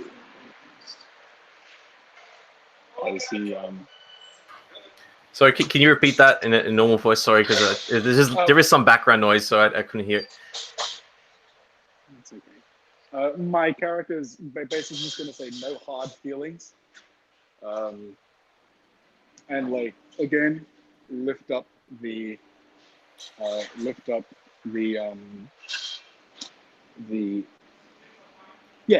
the part of his like kind of like mask. It's like a cloth mask. It just hangs from underneath, from like the top of his head down between his tusks down to like the nape of his neck. It's not cloth. It's like woven out of like tree fibers and like bits of vine. Like he's gonna lift it up and like hang it over the side of one of his tusks, keeping his eyes covered. Joshua, your character wouldn't know how I would see out of it, but yeah, he's just going to tilt his head to one side and smile, and he's going to introduce himself. He's going to repeat the name. So you've heard Jono say my character's name. It would take a long time for me to say it. So yeah, Dadadashia Dimashia. And he is going to extend one of his hands over the fireplace to where the Freyan woman is sitting in a friendly gesture. He wants to shake your hand, presumably, or tear it off. As you were speaking this out, I approach you and I sit on my knees next to you and I try to touch like what I would assume to be like your cheek when you expose yourself with your smile. I touch that. Yeah, like they're jutting out from my lower jaw. So, yeah, upper jaw or lower jaw? I don't actually know. And they're like curled up, like you know the trolls out of World of Warcraft. Mhm. A bit like their tusks, but mine looks like more. It's less ivory and more like polished wood. It's kind of the sort of Yeah. vibe that you get. I slowly Kinda run a like this. finger down your tusk. I'm used to people touching and feeling me up because I'm strange. So I'm just going to take it and politely wait for her to finish. I slowly like poke like. Is there any like normal? Is there any normal flesh upon you, or is it just like your whole skin is all just like wood? The part of the flesh that you would see as normal, I guess, is more like is green and is green and leathery. Um, it's it's halfway between like flesh and wood. It's a bit like you know how like a fern or a grass is with that, or like a leaf, that sort of texture. Uh-huh. There's like green and fibrous, and like it doesn't like it feels kind of like smooth and weird, a bit like that instead of skin. I poke it and I try to feel the consistency of it, and My character's going to ask, "And who are you?" It takes a long time for me to say this again. just poking you the whole time. Just sort of Yes, feeling no, that's fair. consistency My and character is weird. my name is Relia. I am a Fane. And I've stopped poking you. I believe you're here to inspect me on whether or not I am this witch, as I've heard. So Not my Is sure she? what that is. I just look. So Is she? I get excited like, witch. She And, like, she I'm has like- a she has a friend, and I point over towards a giant skeleton in the corner of the room. She speaks to him. And I kind of like, and my character kind of shifts in position, like a little bit uncomfortable. It's like, not witch,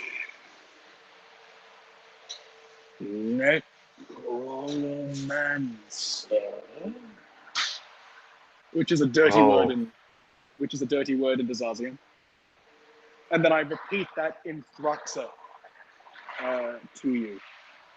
Kel will return at this time and say, who's the necromancer now? I just point over at Lashley. Yeah, just point over towards Aurelia. I glimpse over there to you, Cal, as you asked this. Glance. He just smirks and says, "Oh, I know a couple of them." He just smirks deviously and goes and sits down and eats one of his mushrooms. He's got a kind of a large sea bass hanging from the end of his spear, and he just drops the thing in Rockbeak's lap. So he gets slapped with a dead fish in the crotch, or what passes for a crotch on a turtle. He's just like, what? What the fuck? Oh yes. He just does. Just starts eating. So wait, you can reach your head around. So it's canon now that if Rockbeak really wanted, he could suck his own dick. No. I don't Jesus think- Christ. I don't think he'd want to. His beak is way too sharp. Jesus Christ. Playing with fire right there. Hey, it's canon. That's where you guys went canon. with that. Fuck's sake. Thanks, Phil. Thank you. You're fantastic, bro. No worries. That's why I'm here to help. I'm just gonna. All right. Back in character. Yeah, As Dara's we gonna were. like turn around and be like, Rockbeak, greetings, and he's gonna reach over and like pat you on the shell, I guess. Well, yeah, how you doing, buddy? Good to see you.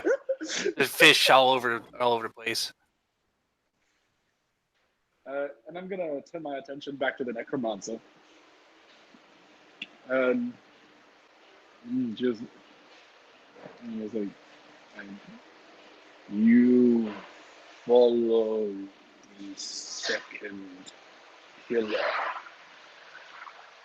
of esoteric magics.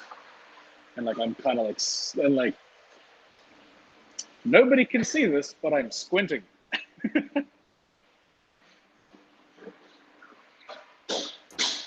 I pause a long moment. And yes, this. Sorry? I pause a long moment, just kind of staring at you, a little puzzled after you ask this. I tilt my head a little and. I'm very sorry, but I don't understand what you're talking about. Do you worship Tool, God of Death? I have given my soul to my creator. Your creator,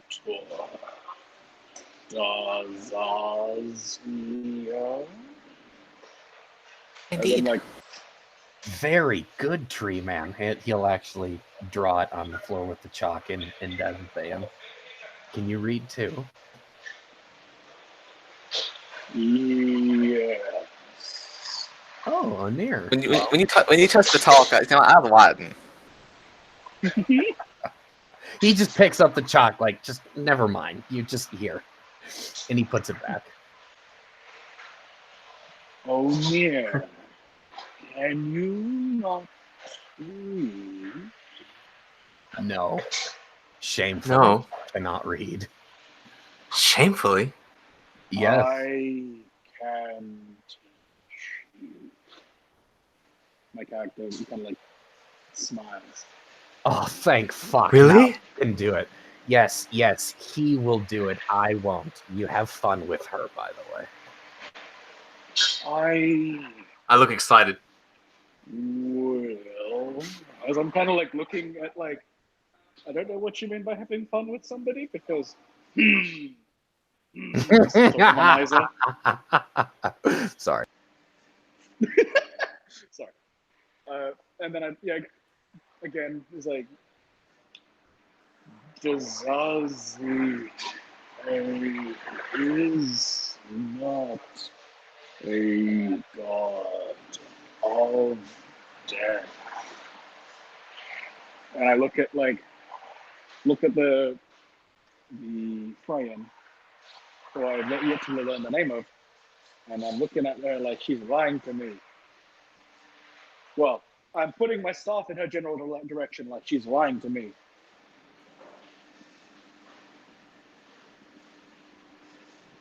Seems you are aggressively pointing your weapon at me. Oh, this? I did look at the stuff. I'm going to pause on the character voice again. This is how I see. And then I tap it on the floor. Oh, I understand. Well, Yeah, I look surprised. Wow. it looks as if you distrust me. Although I'm being honest with you.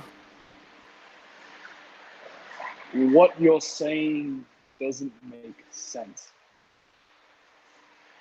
How do you speak with the dead? Well, it happened when I was young. And I like, go on, please. Sorry. I was going to rest into my trance as us Freyans do. And I glance towards Kel as I say this. Kel Yeah. just smiles. I heard a whisper. And I realized that I wasn't alone. I had concentrated too hard. And I could see things that I shouldn't really see. I'm gonna be like, squinting? It's like, not the dream. The dam. I'm sorry, not the dam. That's completely different. Not, not the dream. The Ghostlands. I'm not sure. I'm not familiar with that term.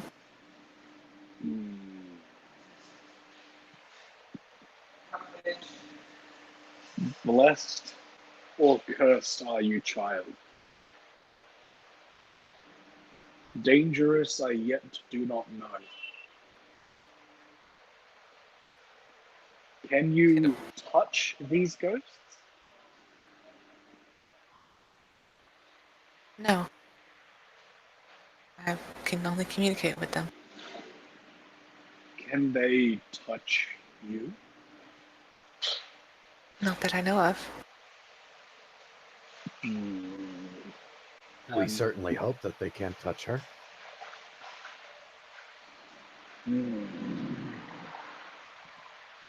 This is so strange. Strange things are commonplace these days.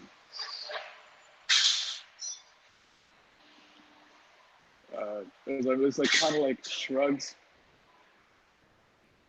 and at this point, I'm going to again reach my hand across the fire and place it on the Freya's shoulder, and say, we are a band of strangers, and strange we are. You are welcome here.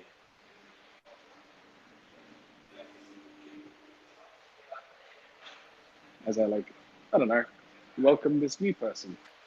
As you say this, I look down, almost as slightly trying to hide it, and as well, Anir or anyone who would be looking close enough notices that my eyes begin to well up slightly with tears. Yeah, I noticed. And I look a bit relieved that this strange one has gotten the speaking tree's blessing. So I slightly smile.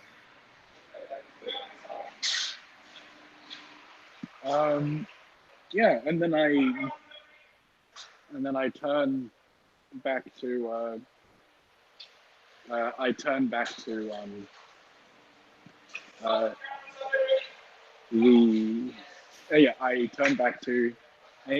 Anir, and just say,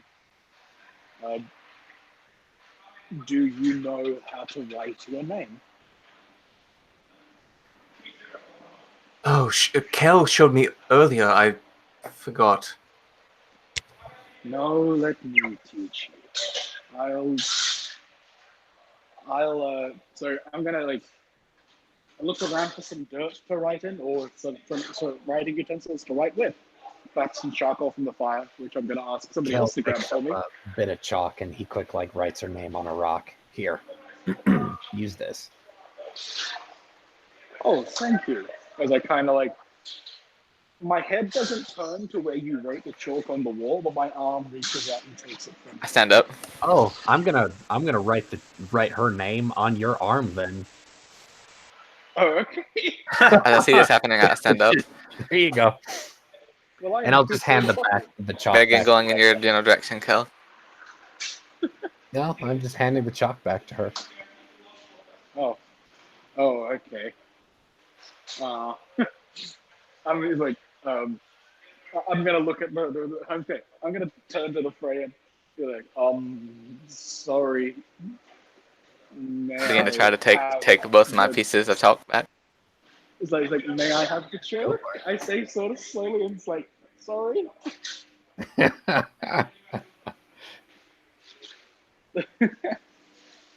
Just take my chalk back, and Oh, okay. I go back to my little corner, sit down. Okay. Well, I'm gonna kind of shrug, being like, okay, she's using it. And ask Vinny to come outside with me so I can draw in the dirt.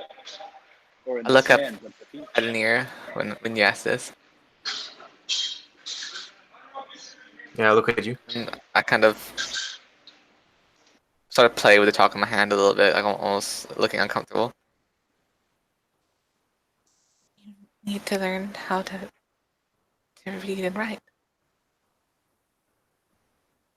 Yes, I don't know how. I've never been shown. I'm very sorry. I would offer to teach you myself, although I don't think you'd understand my writing. No one really does. So, My hand began to tremble a little bit. here. You can use this. As I slowly extend the chalk to you.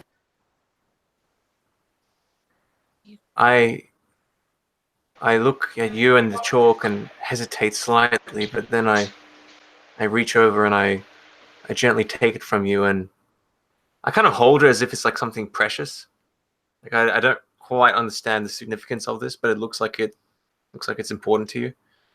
But I nod and I look a bit defeated, and I just sit there and stare into my lap. Afterwards, that sort of look, I say, this is precious to you. This is special. Yes, Just I like I would not deny anyone being able to learn how to read and write themselves. I just wish that I could be your teacher. I know what it means to hold on to something which is precious. And I take out, with my other hand, I take out that medallion and hold it in my hand. No, please. You should keep this. This is your special thing. I hand you back the chalk, and I say, but I I'm would like to thinking- learn. Both of you can teach me. Yeah. I'm just gonna be like, we could teach together, and like I'm kind of like smiling, I guess. my eyes begin to well up a little again, and this time, the first time you see me look anything close to being actually angry, as I kind of grip the chalk tightly. I mean it. I can't help you in any way. You wouldn't understand. So please I look. take this so you can learn. I look puzzled, but I then do take the chalk back. I'm a little relieved when you do take it. Yes, thank you. What can you read or write? What? Can you read or write? I ain't got no time for that. I ain't learned none of that stuff. I need to read nothing. Out of character voice again. I keep upsetting. I can teach you if you want. I'd rather, get off this fucking island, That'd be better. That's good. That makes sense. We gotta take, and I'm gonna try to draw the attention of everybody in the room. We need to focus on finding the lead siren. The lead siren? The leader? Storm shark, the large one.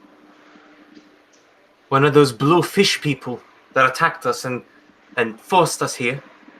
Yes. Why do we need to find them? My grandfather will bless us and help us leave if we slay him.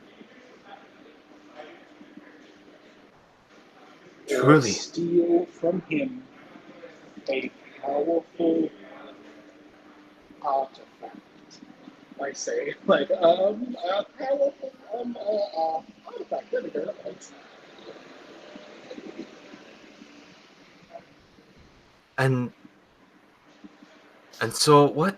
So your grandfather will help us off this isle if we find this artifact? He wears it around his neck.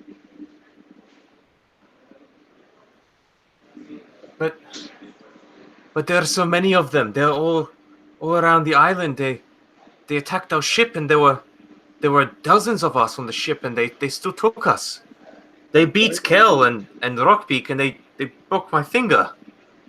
We don't need to deal with all of them, just one.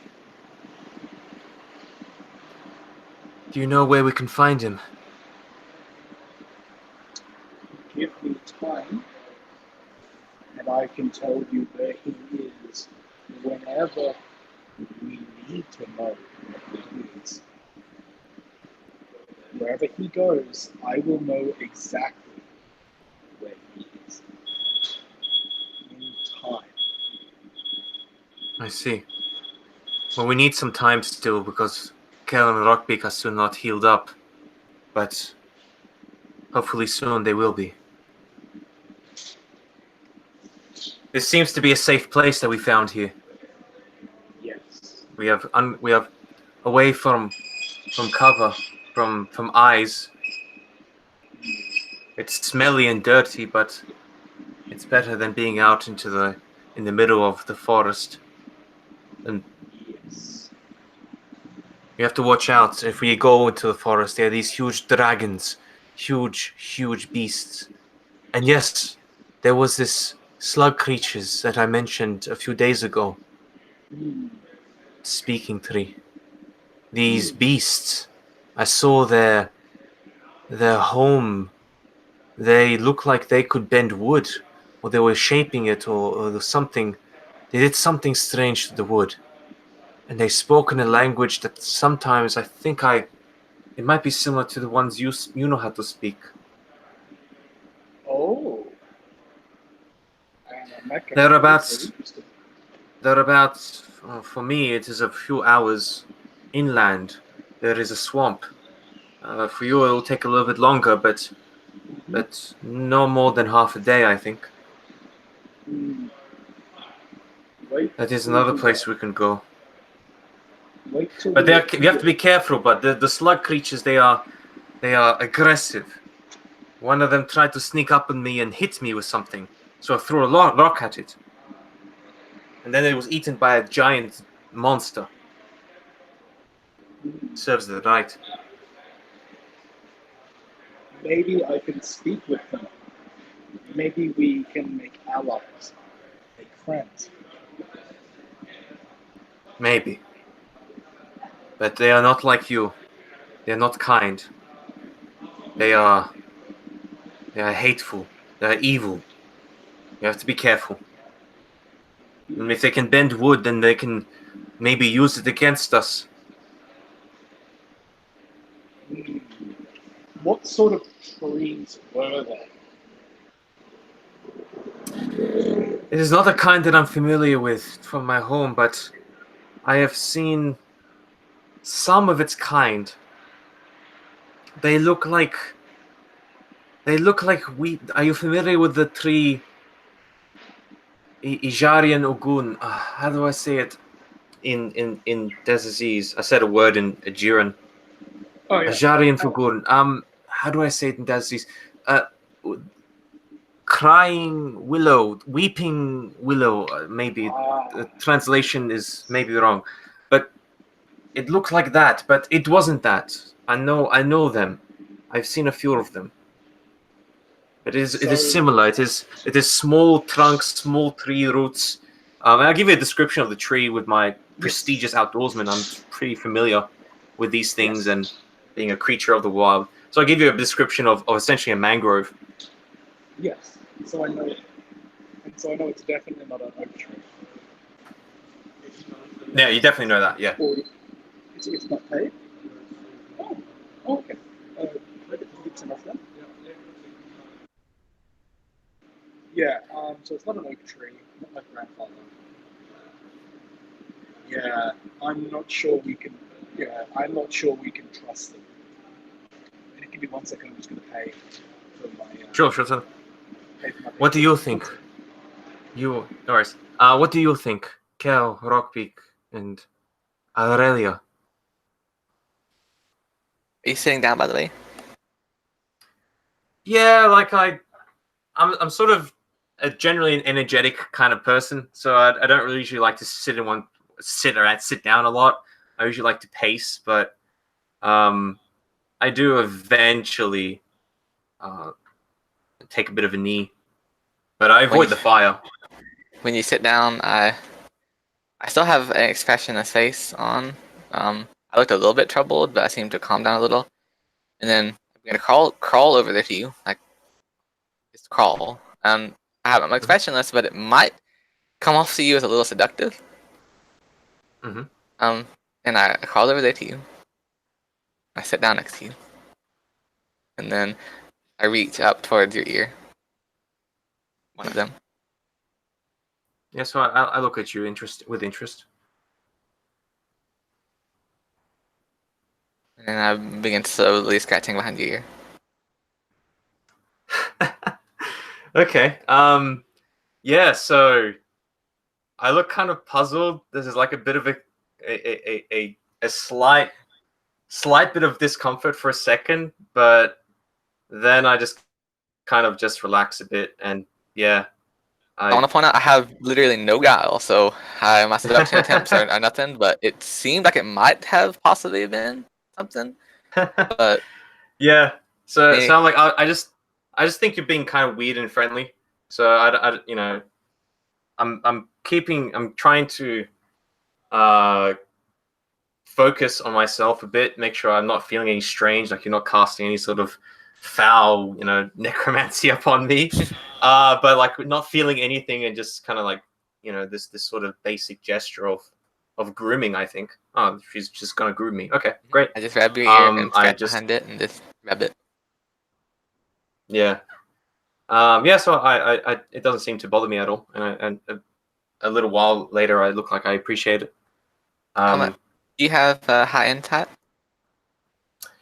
A bit 2 grades. Alright, then you know that it seems I'm doing this to, well, not really in any sexual way or anything. It's just, it seems to be doing it to calm myself down. Yeah, kind of like just grooming. You see me like get comfortable and then start to like get into it and just like, all right, you're done with this here now this here, and I then start to basically start to do the same. So I get my these claw like hands and I begin to run it like over your hair and just make sure it's all well kept. If there's any sort of dust or lichen that's caught onto it from inside this cave, like I get rid of that and just tend to you and make sure that you're all groomed. When you do this, you see this is very normal. a very faint, a very small smile on my face, and my face begins to glow a little. And then Kel And comes in as and you- says, "Hey, ladies, can I join in?" As you kind of glow like that, I look at you with like wonder and awe that is clearly painted on my face. You definitely can tell that I'm starting to warm up to you, big time. But yeah, what is Kel and Rockbeak sort of doing?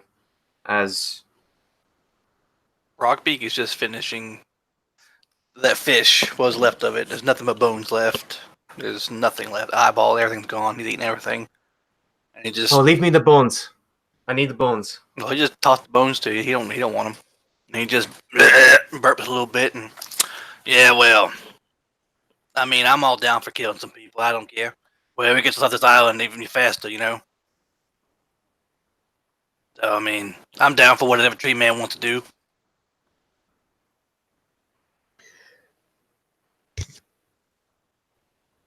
Kel is stretched out on his little grass sleeping mat and just absent-mindedly and just dismissively waves at you guys, like, all right, yeah, sure. Whatever. Well, that is easy. I think, as I'm sort of just grooming Aurelio, I think now what we are going to do is we're going to wait until you, Kel, and you, Rockbeak, are well enough and stay here and keep this place safe. I will look around the forest and keep an eye out for anyone who should come. If anyone should come, then we should know, and we should be able to deal with it. I feel a lot safer here. And I look genuinely a little bit happier as I'm looking around at this strange motley group of aliens. But I feel definitely comforted, even with the sick fascination with burning wood and everything that is sacred. I think after you two rest and are well fed and healthy, then we should probably go to this strange slug creatures and at least find out what they are, and if they are enemy, then we must deal with them. If they're not, then maybe they can help us. But I agree with the speaking tree. I think if there is a way that we could, I kind of look over towards Da.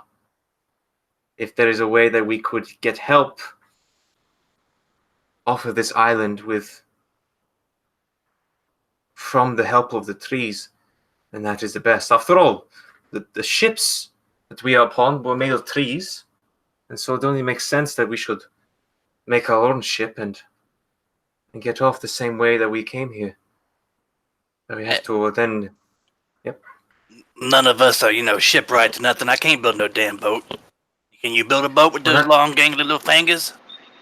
No, Rockbeak, but Rockbeak, that is why I was saying earlier that the slug creatures can bend wood. They could bend us into a ship. Hey, I They thought could he was bend trying to us. kill you. I mean, did you have a conversation with them, or did he try to kill you? Because how did you know they can bend wood? For all we know, they're just giant slugs that want to just, kill people and whatnot. You seem a bit caught off by that. Like, yes, he did try to kill me, but I saw that their village was made of bent wood. Like Also, I don't know. I can bend wood. You can. I am carpenter. Good carpenter. Yeah, but don't you love trees? I mean, cutting down trees and killing them and building a boat out of your friends' innards and whatnot. It's kind of grotesque, isn't it? I mean, I'm all for it, but I thought you kind of liked them. Some trees are good. Some are just normal trees, and some should be destroyed and turned into boats. Trees are good and evil and different, like people are. And just as a note, you would all remember that Rockbeak had a hard time, even with his beak, cutting through one of the bark of the trees on this island. So cutting down trees might be a bit difficult for you. So, I mean, we got a game plan then, right? Me and Kel, we get all, buff and healthy again. We go to the slug people, see what's up with them, and if not, we got Tree Man here to go make a ship out of trees for us and whatnot, right? Okay, good. And but in order for that to happen, so go ahead. And I said, and we can kill all the slug people while we're at it. Well, if they can bend wood for us, then that would be better than just. They're so disgusting. You should have seen it. It is like his cheek, and I point over towards Rockbeak. Hey, rub my cheek a little bit. Hey, that's a fine cheek. It is like a whole body of his cheek. Stand up. That is a disgusting body looking at Rockbeak's cheek. All right, you two can just go to all the hells. It's all of them. Stand up and I approach Rockbeak. Oh, what? You want some of this cheek too? Cheek's not for sale. Go there to your. I place both my hands on your face. Give him a kiss. Oh, now. Just pucker. What are you doing? I just stare at you in the eyes. I only got one eye. Be sure to look into the good eye. Like, okay, Look, what? I'm looking in both and like the general area of your eye, and then I look and just kind of scanning over your face. What are you doing? What's going on right here? I would keep my hands away from his beak. There's still some fish, hanging off that too. I mean, our breath is rank. I kind of push the fish back up that's hanging off into your mouth. Okay, you hopefully pull your finger out pretty fast. Cause I do it very quickly. I just I push it had back that up, fish in there. I'm just gulp it down. I'm confused. Is this some sort of like mating ritual or something? I don't know what's going on here. Guys, help me out here. No, you doing? you're on your own. I'm just watching. Like I stand up and I'm just watching. Just wonder like what's gonna happen. I'm sorry, Tut, I'm not interested. I don't want to mate with you. You don't look all that bad to me. Oh. No. Well, I'm not that bad. Kiss him. What is Come he on, talking Riley. about over there? What's a kiss? I just slowly take my hands down. Close your beak and lean forward. That's all I'm gonna say. Rugby closes his beak and he just stretches his neck out. He's like, look, this is how it's supposed to do it. I start gently scratching your neck a little bit, kind of massaging it a little bit as you lean it out. Hey, what are you? Oh, that felt pretty good there. This is nice. Yes, Is that is kissing. There you go. Is this what you wanted? Hey, this kissing thing ain't too bad. Yeah, go to the other side now. Kale's about ready to pee his pants on the floor. He's rolling now. Rock Meek will just like move his neck to the other side. Come on now, kiss this side too now.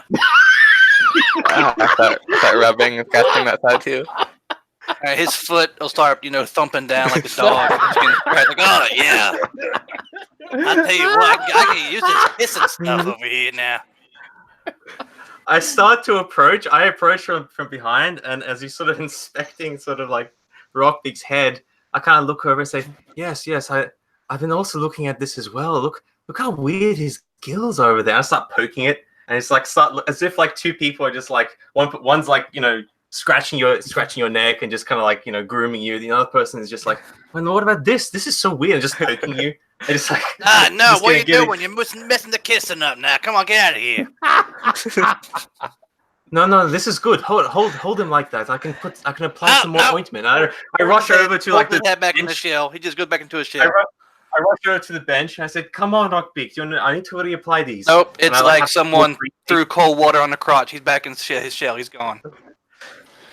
Come on! And I start like echoing inside your shell. Hey, stop it. I stand there confused, just watching this happen. Daw is uncomfortable. I learned that this part, and I knock against his shell, that is not his skin. That will not heal. But the soft bits, and I just poke at like your elbow, that is of flesh. It's I could have told you that's made sweet of wood. cheeks. Why didn't you? It took me 2 days to find that out. Well, I mean, you know, didn't you- ask. Oh, I mean, look at. I hold my hand. Look, my finger used to be. Look at this. Of course, it ain't no shell. It's my finger. It's flesh. Yes, it still looks really bad. Yeah, I'll Yeah. take care of it. I don't need you prodding and prodding all over me and whatnot. Your gangly little hand fingers now. I take care of it I know now. a little about Barbary. I'd be happy to help you with it if I can. I can handle it. Okay, you guys are just cramping me now. Okay, I got this. Okay, I can take care of my finger or what's left of it. You No, just you can't. That's why you lost it. I lost You it because bitch up. those bastards, they decided to cut it off. Like the fucking pansies they are. They wouldn't do it when I was untied. Sons of bitches. Yes. And you ate their hand. I saw it. Well, I ate the finger. It wasn't too bad. I kind of then like move my hands away from you when you say that, I mean, Like, it wasn't Fey meat. Did you see it? You think you see his one eye wink a little bit. yeah, I'm kind of. Definitely. That's definitely effective. I move back, and yes, Arella, I also know a little bit. My mother and my aunts and sisters taught me a little bit. I was was a little bit good at this, and I can practice on him. I just knock your shell. I'm not I'm some learning a little bit experiment, more. okay? You know, I can't die. I don't want to die now. Oh, you're fine. Look at you. You look. You have taken so much hurt and so much damage that someone like Kel would have died 3 times over. You're still alive. Oh, oh, ow! Oh, I see how it is. I just see how waddle it is. over. I waddle over to Kel and I just extend my arm like, hey buddy, can you kiss me right here? It's got a little itch right there. I'm not kissing any part of you. Oh come on, Fred, it's right there. I can't get it. The claw just won't reach. Ask the girls. They're being mean over there. I won't mess with them. They're trying to do experiments on me. Come on, just give me a quick kiss right here, man. Come on. He whips out a dagger, else I'll kiss you with this. You get away from me. Oh, fine. He just mumbles to himself, goes off and trying to scratch under his arm over there. He just can't quite reach it. You see like it. Arella and Inir in the corner, just kind of like conspiratorially sort of huddled over like just an insane plethora of like random ingredients of mushrooms, fungi, clam shells, bone meal, and all these wild, crazy looking like the spikes of a blowfish, like all this crazy stuff that we've just gathered. You do hear one this one over normal. here. You do hear one normal sentence though. That's yeah. Anir, am I really being mean? You're being very, very mean. What? Being mean? Like unpleasant? Quite bloody mean. I look No. down a little. Cal's being very sarcastic at this point. No, I don't understand. Don't worry about Rockbeak. I kind of look over at him like I don't know what to call him or say about him. He is different. But I'm a he's Chthon. a what? I'm a Chthon. That's what I am. It's like you're a deer lady and he's a tree man. He's tall, pointy ears, you know? Kind of give you a look like that's what you are, not a Rockbeak.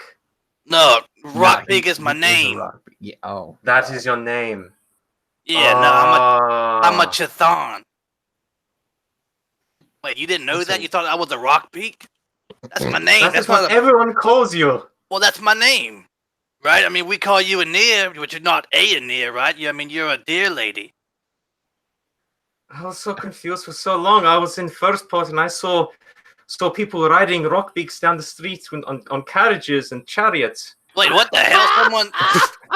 What the hell? You saw someone riding Chthons on the street? Yeah, that's Who are everywhere. these people who are On the s- wealthy enough to ride Chthons? Those dirty No, but bitches. they were much bigger than you, and they didn't have a shell like yours, but they would eat grass and. Oh, they you're would- they would talking leave about this- Opaline, they would- right? They're not Chthons. they would leave- No, They're I'm talking about very Rockbeaks. related, They would though, leave these closely. big dungs on the streets, and they'll smell, and the satyrs would walk out into the streets and fall into them, and after they drank the poison. I tell you what, man. Just- Maybe I should have stayed with the clan. This is some crazy shit going on here. That's a good question. Where are you from?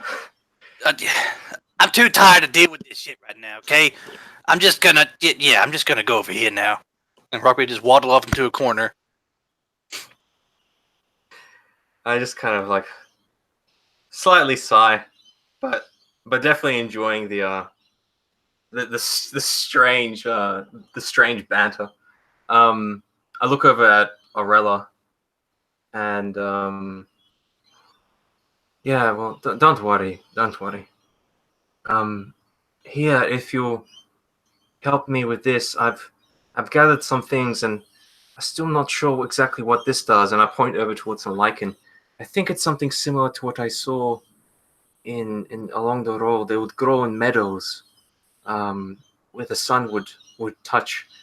I'm not sure. And I kind of just take you through some random ingredients. Some of them, if you've got grades in barber or any decent outdoorsman. I have very Look, basic most of them knowledge, look. but I seem to be very interested in you teaching me. Yeah, so I sort of go through and just chat some theories about what this stuff does, and I explain to you like I've been eating some of these, and I feel a little bit sick about this one, but this one makes me feel a little bit happy, and this one makes me, and so like I'm sort of describing to you the different various effects of these different ingredients on the body, and if I mix this with bone meal, then it creates a bit of a hard paste, and that's why Rockbeak is still walking around, and just kind of just go through the different kind of stuff. So just like a little bit of a lesson on apothecary sort of style, natural herbs, ointments, remedies, As you're teaching me style of this, barbery. you notice I'm very interested, but it's pretty clear that you get the you understand that I'm sort of slow in the head. Like it's hard for me to understand some things. I'm patient. I'm very patient with you, and I'm definitely warming up, definitely big time to you. So like I'm very happy to just take you through and just to teach you a little bit, and also ask you what you think about certain things. And after a little while, I'll ask you about.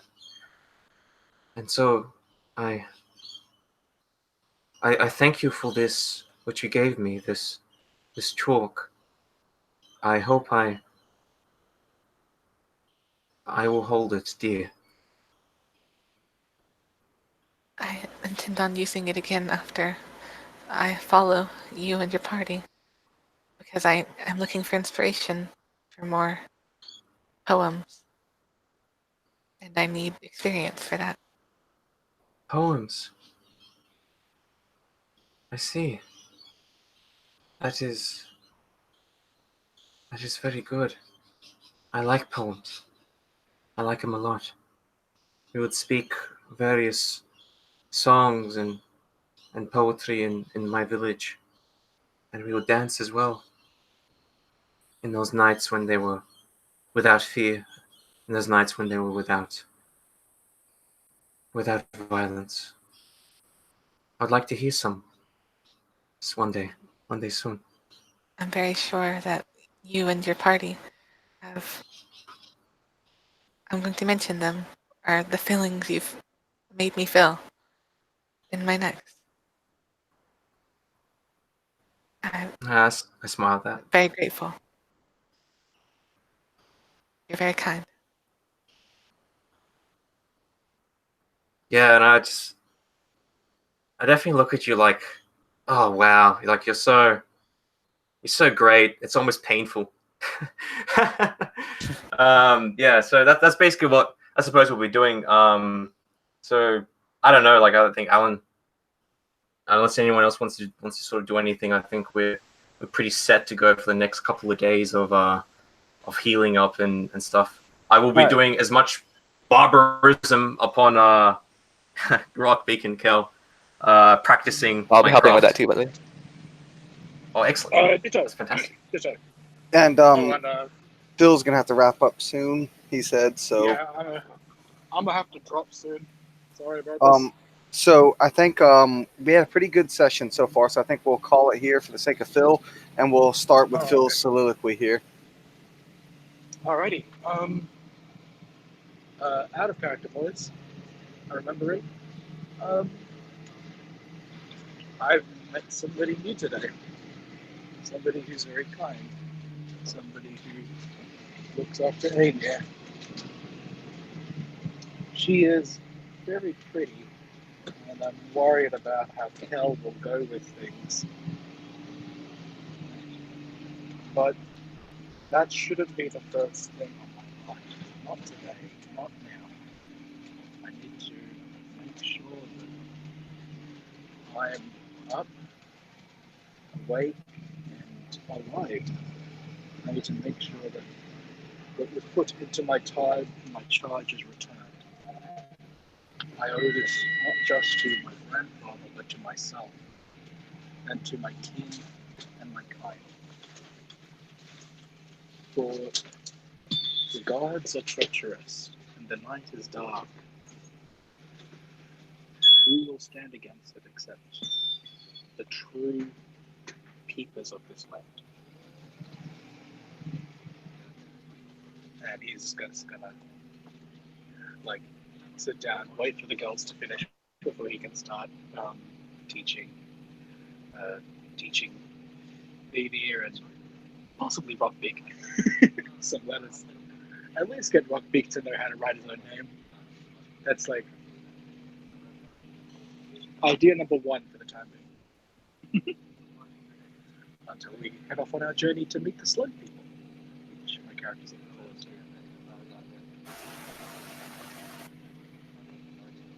All right, and next up we'll have Anir. Okay. So, as the night passes on this island of the lost, far away from home for seemingly all of us, on this strange place, on this strange island, in this cave, this sanctuary filled with artistic murals, depictions of an ogre's trials and tribulations throughout the world, this cave. And as I look around at this strange motley of companions, of something like the closest word I could think of in Aegean would be the Aegean word for pack sisters or pack mates. This family. As I look around and my eyes settle upon Aurelia, as I'm sort of teaching her some things I've learned about the herbs and fungi and medical reagents of the island. I look at her and I think to myself, she is so beautiful, so stunning, so full of light. It is like looking upon the sun, the rising dawn, pulled by our raised chariots, but she is Freyin. She is a female. She is to be killed. That is. She asked me earlier, what was my first time at killing someone. And it was a Freyin. Like her. Just like her. A woman. A competitor.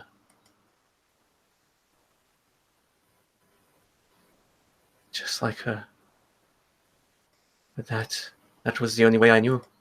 That was the custom, the way that our people would have to hunt in order to survive. We would stalk out at night on the cover of darkness as the twin eyes shone down under the gaze of our hateful creator. We would sneak out into the Rotherland and we would find the villages. We would climb the walls. We would break into their homes. And we would kill the women and bring back the men to the dark woods. That is the hunt. That is the cycle of life for me and my people. And she looks so similar to the one I fell upon so long ago when I was so young. I wanted to impress my mother, my aunts, my sisters, to show them that I could be a warrior, that I could be strong, that I could be the best one day, the leader, the alpha. Sometimes I think about that, and I saw that creature in the eyes, in the face of Aurelia. I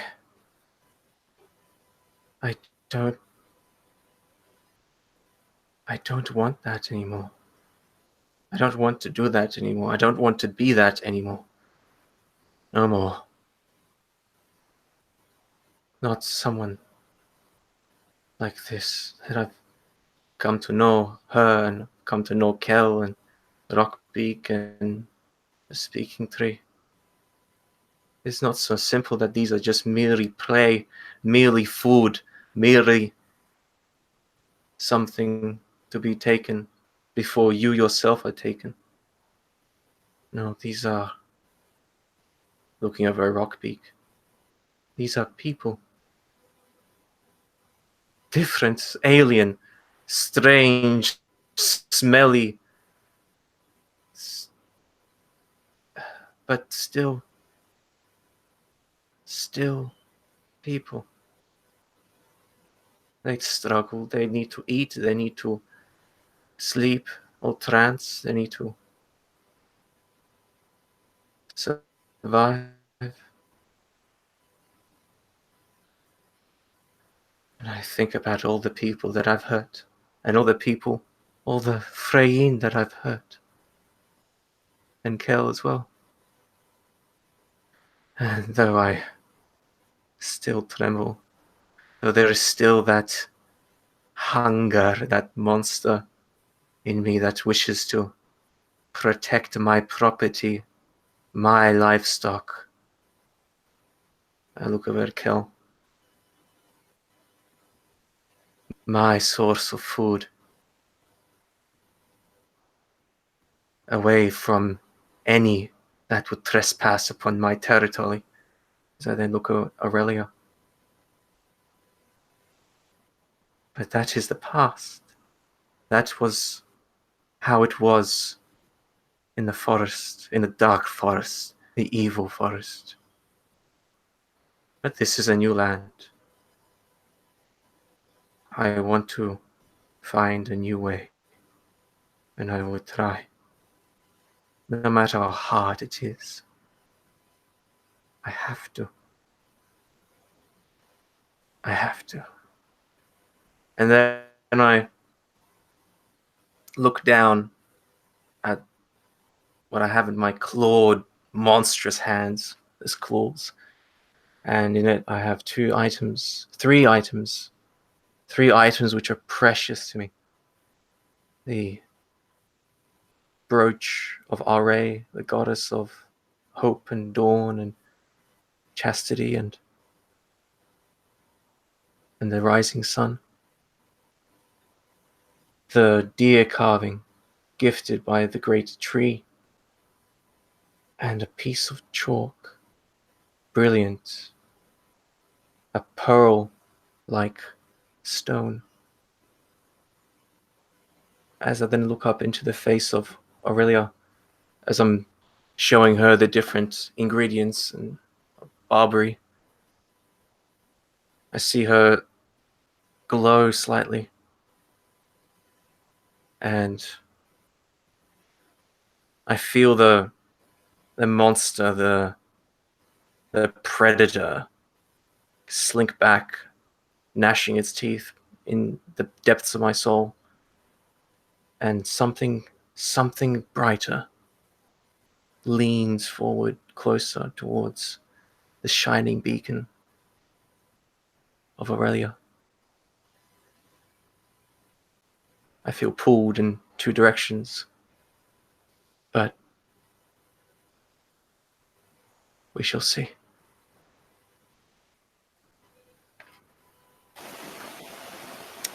And then up next we'll have Kel. Kel is lounging on his grass mat in his end of the cave. He's picked a ledge that's just slightly higher up. That's probably about like a standard mattress bed level, just a few inches to maybe less than a foot higher than the floor. He's got a small pile of personal belongings that's kind of like laying next to the wall, like just above his left shoulder. He stares at the ceiling. He's going over in his head the events of the past several chains. Being incarcerated on an island, sold into slavery, but he's not done an ounce of slave work.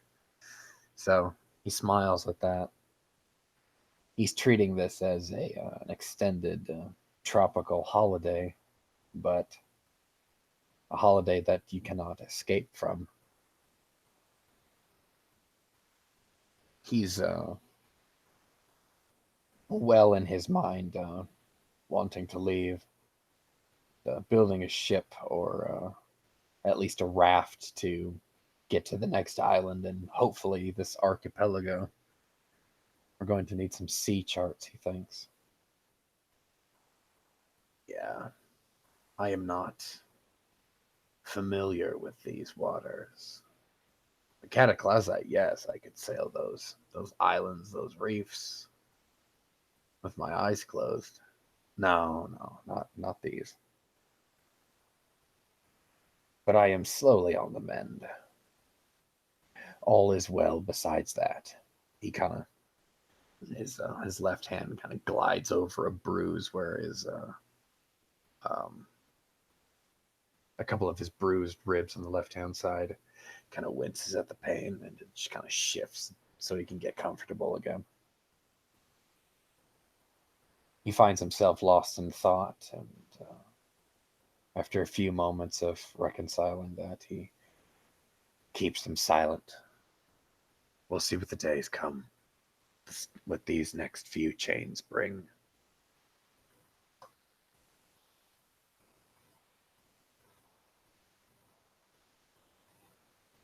Then we'll have Rockbeak up next. Rockbeak is in his little corner, tucked into his shell. He just looks around at his friends who've assembled, and he's just wondering what the next day is going to bring. If he's ever going to get off this island, if he's ever going to go back to the mainland. He's hoping that once he gets strong and healthy again, they'll come up with a game plan. Hopefully overpower the local muscle, kill some sirens, maybe, hijack a boat if we don't build one. All these thoughts start racing through his head.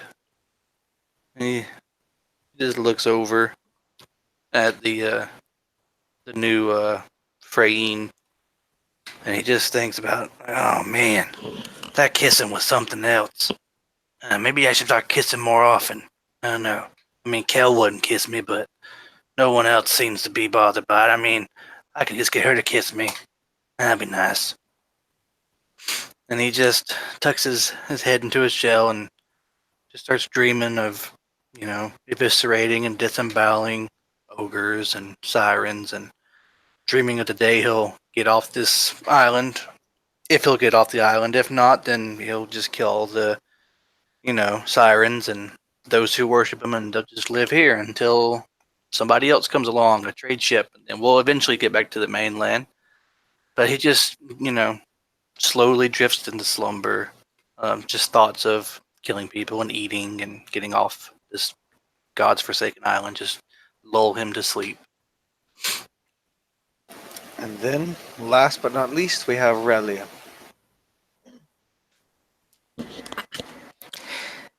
This shell. No, not the one like Rockbeak has. The one that's been wrapped around my mind since birth. my wretched inability to express myself. And the only way I know how, no one really understands. My parents always told me that I was slow. But, well, I'm not sure why. I'm not sure if I'm cursed or exactly what's causing it to me. How I ended up here. It was because someone was angry at me for, I don't know, being better than them. I never meant to hurt anyone in that way. And then I think I look at Inir's face, and in my mind, I want to reach out to her and tell her how much it really means to me that she's here and that I don't have to be alone anymore with her and her party. And in my mind, it feels pretty good, and I feel like I have a pretty good way of saying it. But then, in reality, all it ends up being is I kind of playfully end up poking her nose with a blanket expression. No matter what I do, I can't seem to really show my feelings. And it hurts me more than anything. Because no matter what I try, no one can understand what I'm feeling. My skill with this artistry and this writing, these poems, I hope they mean something one day. And I hope I can get better and tell stories that, even if it's long after my time, someone will be happy with and can understand. I've killed before. I never wanted to, and I never wanted to pick up the sword in the first place. Although apparently that's something that people actually saw me being good at. I could just, even if it was on this wretched island, and as long as I had, well, something like these people, then I'd be happy, and maybe I could make them happy too. I have a feeling that I'm going to have to fight again before this is over. May my arm forget its skill.